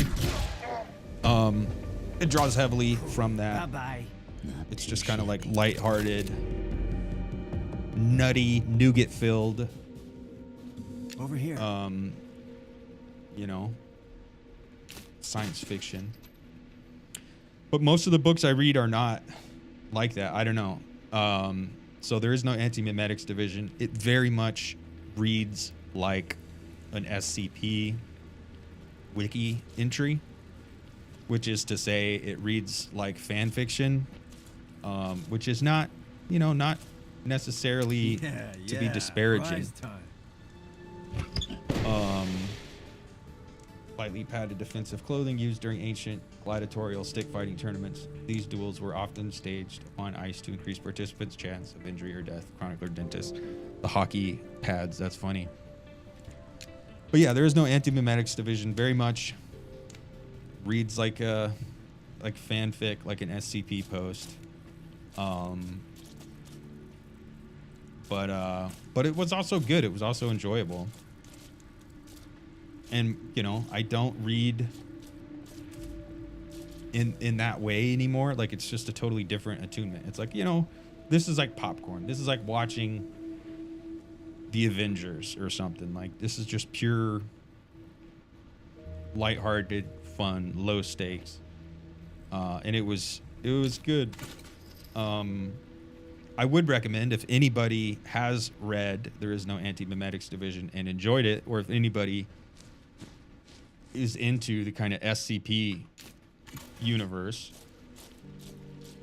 and you want more robust science fiction, I would recommend checking out Charles Stross. He wrote Accelerando and The Laundry Files and The Atrocity Archives, and that's like cosmic horror flavored science fiction. I would also recommend Max Berry. He wrote Lexicon and Jennifer Government. Very kind of similar cosmic horror flavored science fiction. And I would recommend John Scalzi. He's another science fiction writer. It's kind of lighthearted, kind of fun, but also serious science fiction. But it has that flavor of like SCP kind of collective fiction stuff. Yeah, Accelerando is one of my favorite fucking books. I did not know there's a free audiobook of There Is No Anti-Memetics on YouTube. I mean, it makes sense. It's very clearly from somebody who's into the SCP wiki stuff, and that's like a collective effort. So it makes sense that someone else would read it and kind of make a free audiobook available. But yeah, just read that and I was like, that was pleasant, you know? I wasn't planning on analyzing it or critiquing it or anything. I wasn't like, oh, I'm gonna read this and then do theory with it. I was just like, I need to eat some popcorn. I need to watch.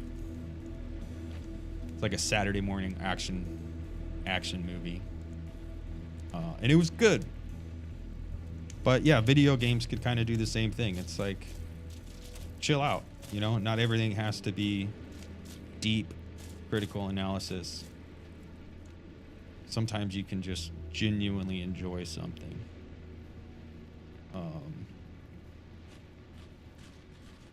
So shout out, There Is No Anti-Memetics Division. Shout out, nutty, nougat-filled, lighthearted literature and fiction. And yeah, I did mention Charles Stross because he has, specifically, I was thinking about the Laundry Files and the Atrocity Archives. Like, he brings in cosmic horror to science fiction in a way that I think it's definitely not standard. Like, I think a lot of people think cosmic horror and they think something more like fantasy. But Charles Stross does cosmic horror and science fiction in a way that I think is excellent.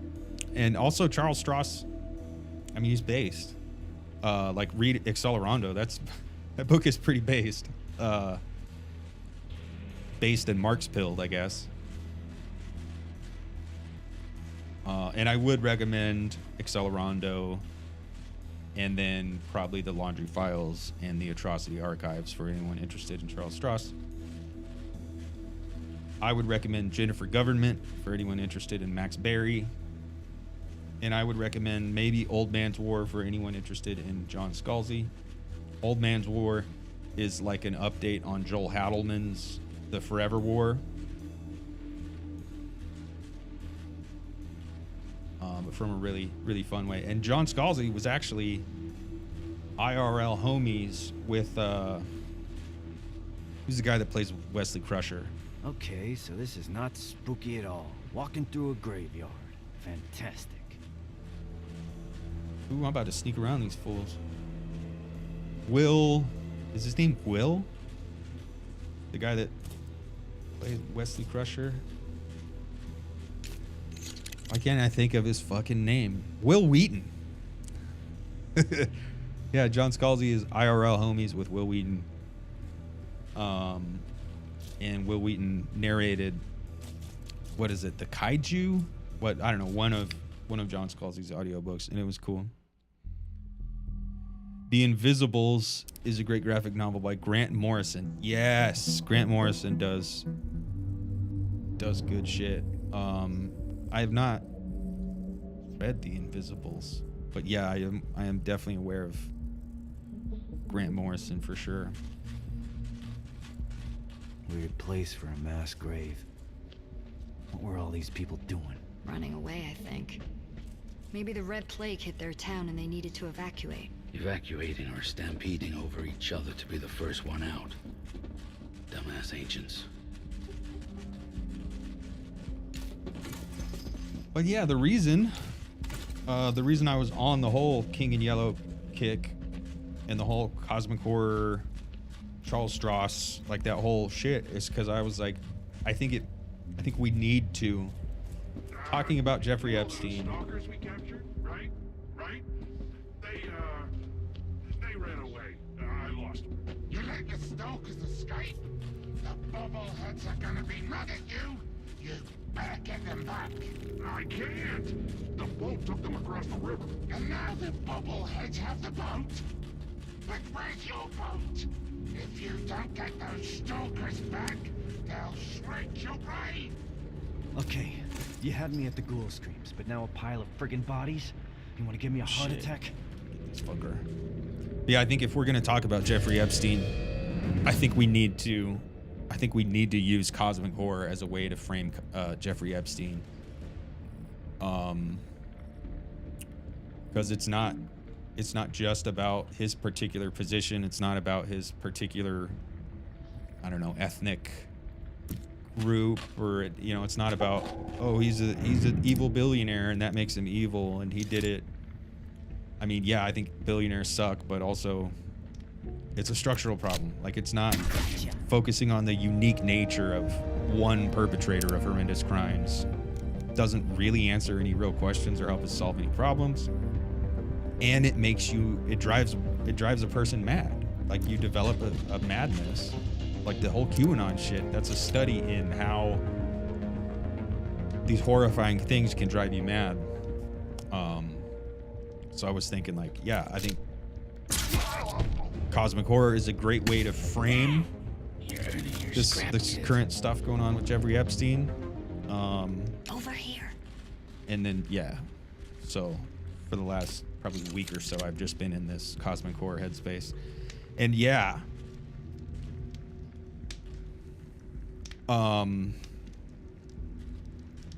Somebody else, I was talking to someone else about Grant Morrison and the kind of the occult stuff and Nick Land. Dear Tina, there's no way out. I'm trapped here in my car. The traffic stopped moving days ago and the tunnel collapsed. I'm not sure you will ever get to read this, but in case you do, I have something to admit. Something which I am very sorry for and a regret that I will carry to the grave. Do you remember the period your pet turtle, I read this last time, your pet turtle didn't swim when you called his name? This is because it wasn't Snappy, but a replacement turtle is unfortunately the first Snappy perished when I accidentally dropped my beard trimmer in the tank. It was quick. He didn't feel anything after the first few minutes of absolute total agony. I thought you should know. Also, he is now a she. The store ran out of male turtles and I was worried you would be upset. Sorry, I love you. Anyways, or always yours, Jonas. Dugan, I don't have Twitter, but some of my homies have Twitter. And Alexander Dugan apparently made a tweet the other day, or I don't know when, but he made a tweet talking about Epstein as modernity itself. Like, Epstein is modernity. Epstein is liberalism. Epstein is all this. Like, got ourselves really a way out, boys. I suggest we use it. Identifying Epstein in this way with not just some aspects of the modern world, but like the modern world or the world we live in as such. And I thought that's also kind of what I was trying to say with the Jeffrey Epstein in Yellow piece. Like, no, it's not that Jeffrey Epstein is this unique thing. Like, Jeffrey Epstein is in a very real way the thing itself. Hold on one second.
And we return. But yeah, Jeffrey Epstein is 21st century capitalism, not a unique evil figure, not a unique evil individual, but like Jeffrey Epstein is the truth of the world we live in today.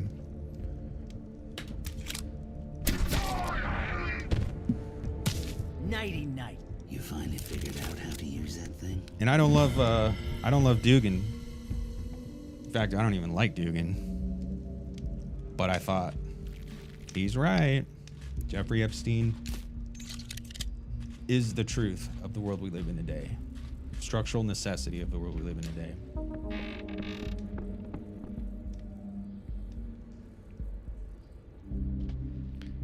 I think, yeah, oh shit. You coming? The QAnon being a consequence of zone flooding. I think there's a lot of that to it. Hypernormalization. You flood the zone with so much that people just can't situate themselves. You don't know what's true.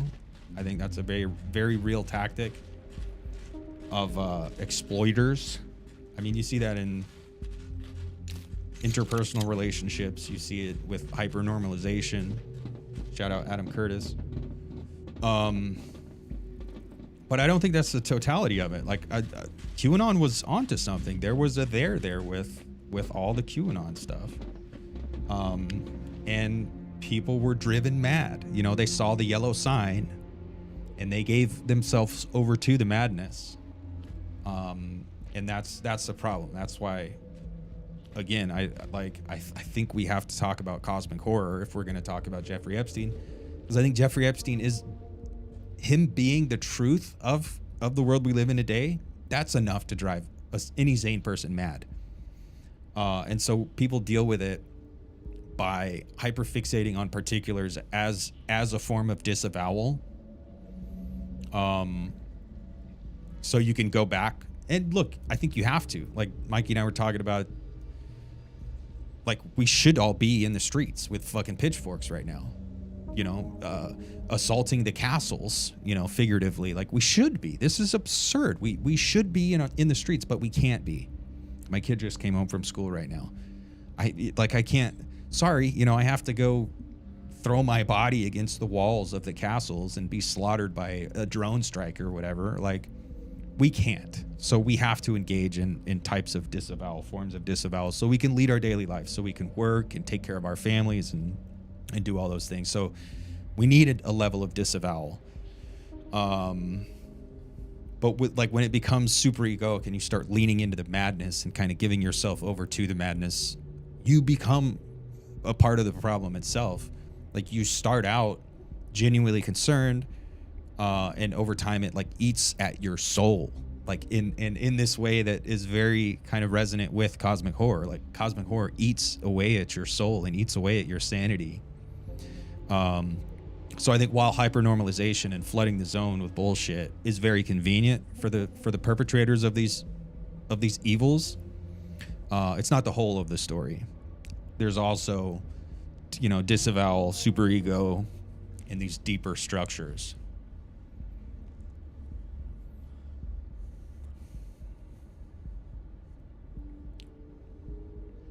Well, yeah, exactly that. When the crazy people are the ones who are going on and on and on, then it's easy to dismiss it.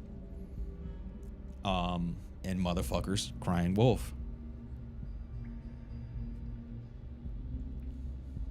Even the Prince of Denmark, I did not know Danish royalty was implicated. I mean, it makes sense.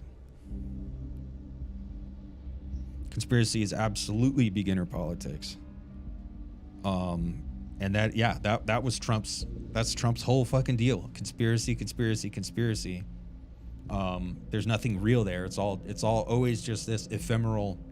I mean, it's the same shit Zizek talking about, like the ideology and the functional lever of fascism is this conspiracist logic. And, you know, the other stole your enjoyment. Or we have access to the truth, but the other is standing in the way of us actually actualizing this truth. So there's always this ephemeral, phantasmatic other who's standing in the way. And that's very effective in mobilizing large amounts of people, especially when people don't have the time or the resources to be able to critically analyze everything and really structurally look at stuff, which is why I think we should be talking about Epstein.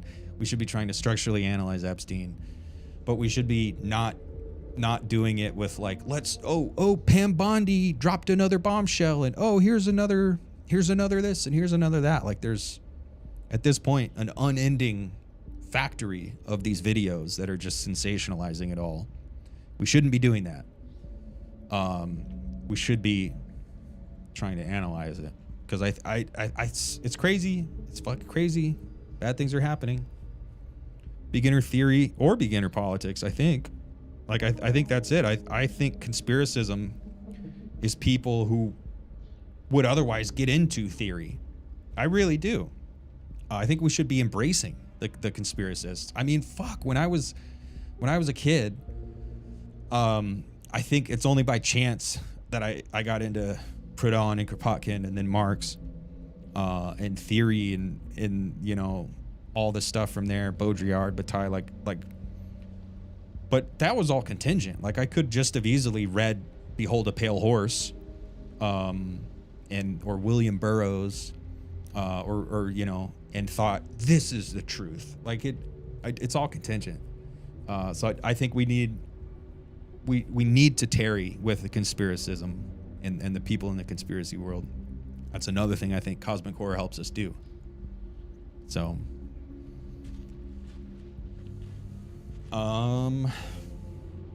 damn, I got a Medbot and a Hunter. They're both level 10. I'm just gonna keep ducking these fools.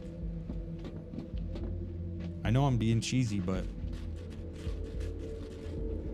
it's no fun to see me just die all the time.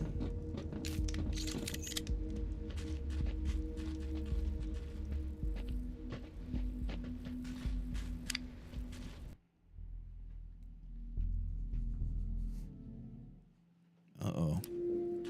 Is this where I'm supposed to be going? Hammond told me he wanted to cross a big body of water to get to a place called the House of Bones. He said the crash site was near there.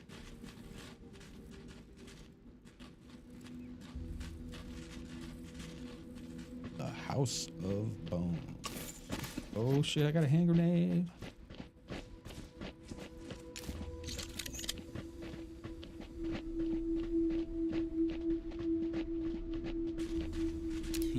Yeah, prize time.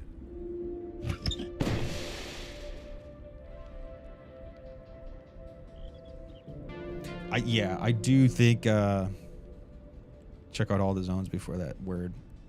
I do think conspiracy gets boring, especially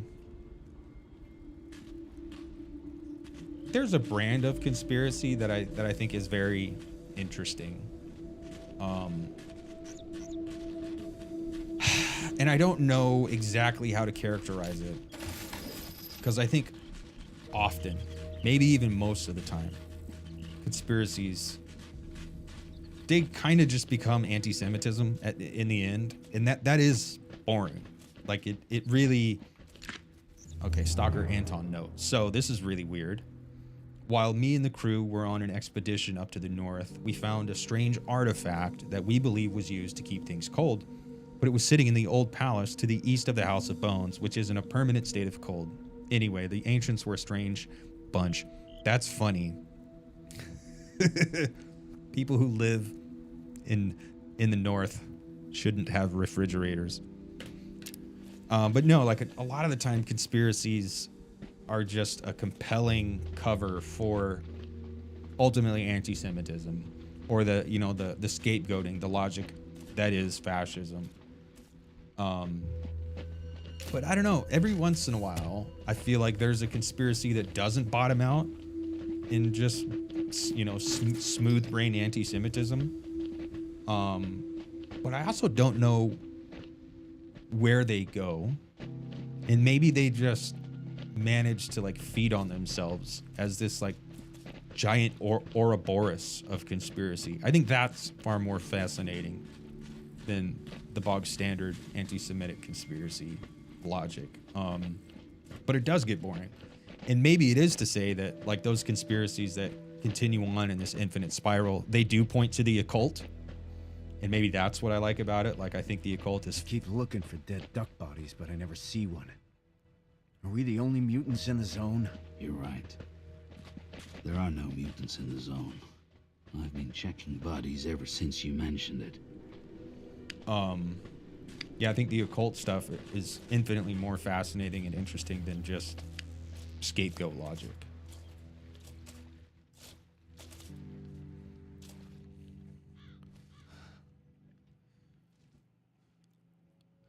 In Italy in the winter, they hold the ragu outside. I saw posts of like the 2006 Italy Winter Olympics facilities. Obey me. Oh shit. Obey me. Brainwashed. Making my head spin. Did you hear that? I heard the same voices when me and Hammond got ambushed. Uh-oh. Yeah, we're giving this shit to Hambone over here. I keep forgetting. I'm not managing my inventory well.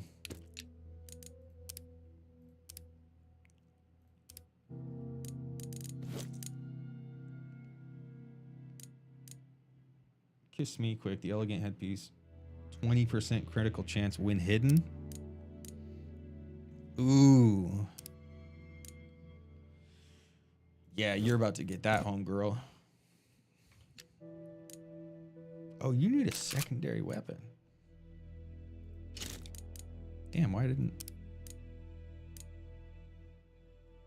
Wait a minute.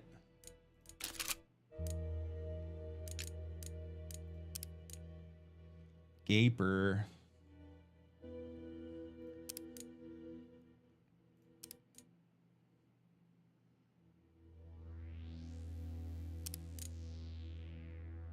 Yeah, that works. Okay.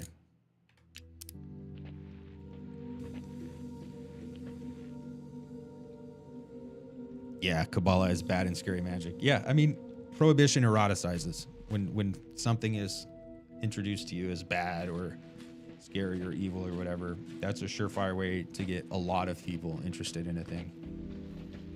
But yeah, I saw people posting like the infrastructure from the Winter Olympics from just 20 years ago, and it's all like in disrepair and falling apart.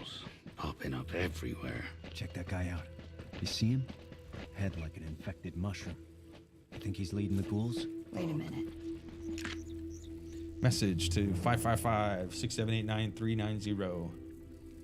Eric, I need you to gather the children and take the next ferry without me. I will join you at the shelter very soon. My phone calls aren't going through, so I pray that you receive this message. The soldiers have told those of us who have the red eye infection to wait at the dock until the medic has checked us. Please look after Lucas and Freya. Tell them that I love you all so much. Oh, shit. He's one of the Nova sect. I heard stories about them. Bogeymen with big heads. Didn't think they were real. Bet he's real enough to take a bullet, though. It's Judgment Day, sinners. Obey me, and your soul will be saved. Is that Ben Kingsley? Did Ben Kingsley voice act in this game? Sure does sound like him. But yeah, I was like, damn, that's crazy. The Olympics were in Italy 20 years ago, and they built all this infrastructure. Now the infrastructure is just disused and falling apart and abandoned. And now they're over there again, and they're using all brand new shit. Apparently Italy has a very aggressive bureaucracy, and like everything is in-shitified by the bureaucracies in Italy, and that makes sense. A lot of kickbacks, a lot of bullshit like that. Gather on the ship, my children. Your destiny awaits. We believe, Reverend. We believe. Yeah! Damn. Hear my voice within your heads. The Ark calls you ghouls, but you are beautiful. You are children of the ancients. Smite the unbelievers. Destroy the Ark. Ah! Yeah! Yeah!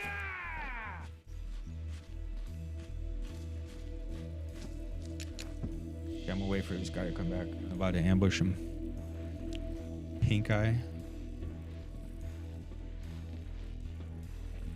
Yeah, I'm gonna take that weapon, and eventually, if I can put a silencer on it, being a big ass shotgun looking deal. Yeah, they got the conjunctivitis.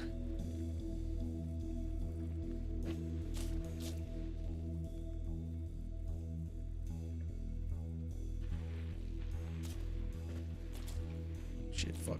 Move, fool. Fuck, why are you stuck?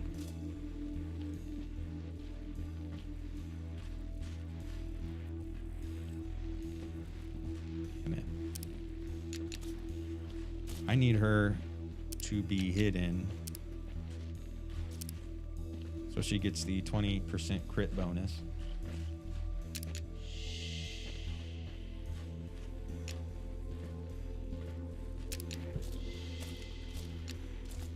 And we're just going Leroy Jenkins in this bitch.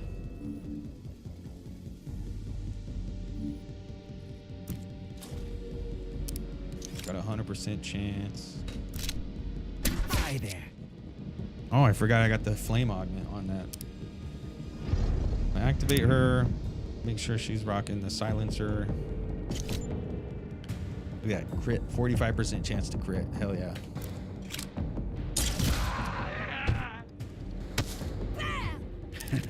Not so bad. Okay, Hey, regroup. over here. Your thoughts are sinful. Give me your brain, so I may lead you into salvation. Okay, that's not Ben Kingsley. Guess people but were packing for a trip. Guess they didn't make it. it sounded like him. It really did sound like him for a second. Ancient power, feel my words inside you, taking control.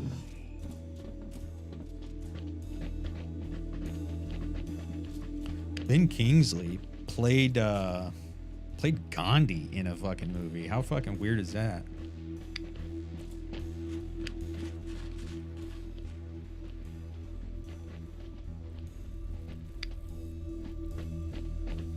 All right.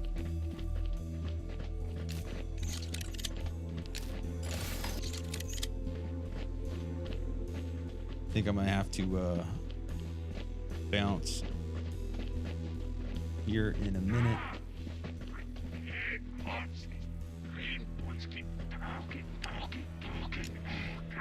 Shut up! Get them brain boys out my head! Suck it up, ghoul!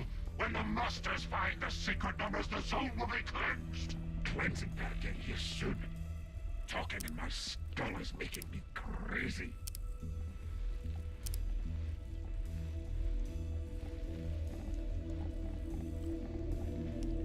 Yeah, I think I'm gonna have to bounce here in a minute, handle some real life stuff, and then yeah, the train. It's Dugan. The train goes fucking hard. The train is badass.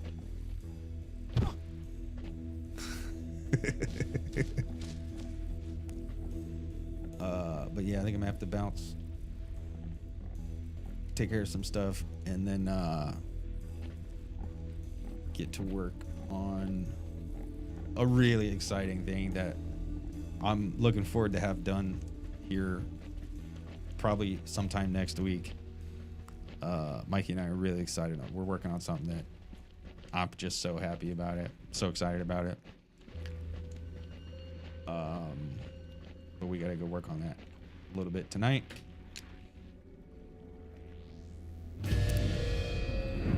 But let's see if I can at least get this guy.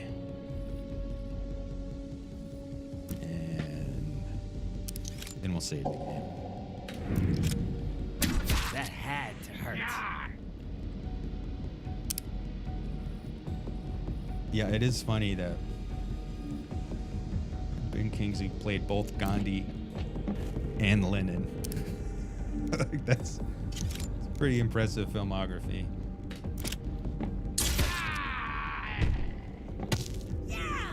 Good stuff. Damn. Oh, you know what?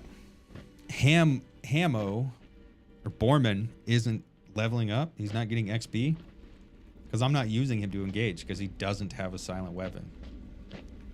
I forgot your party doesn't get XP. It's all individual XP. So if I want to level up Borman, I'm gonna have to actually use him in some engagements, which I'm not ready to do yet. I need easier enemies. I need easier encounters. What a fucking conundrum. How are you supposed to get life experience if you're too inexperienced to ever do anything that would lead to the accrual of experience? It's like getting a fucking job. How the fuck are you supposed to get a job if you don't have any work history? Over here. This dude's gonna fuck me up. Solo tank grind. Yeah.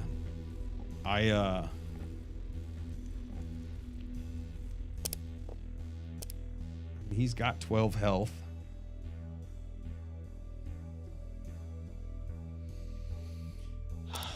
Let's see what mutations. Ducks, I can permanently increase his movement speed.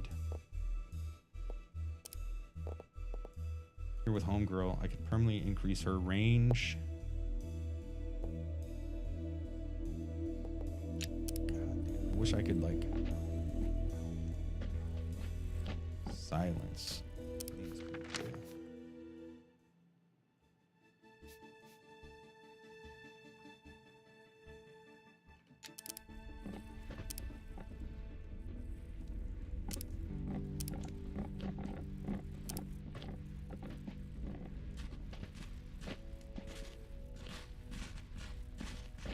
Brother Bowden, that dude's gnarly.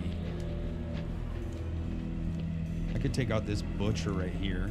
This is the boat? What an incredible piece of junk. At least it floats, right?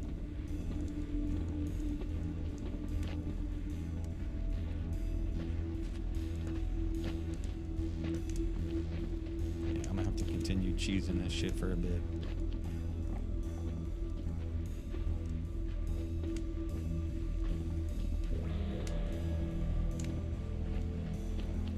Well, Winston, what are you doing, dude? He's just laying down on the floor. Nobody can even see you, Winston. You're the star of the show, dude.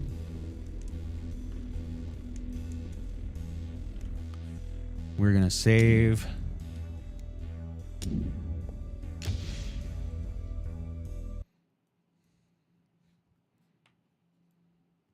See, there's Winston.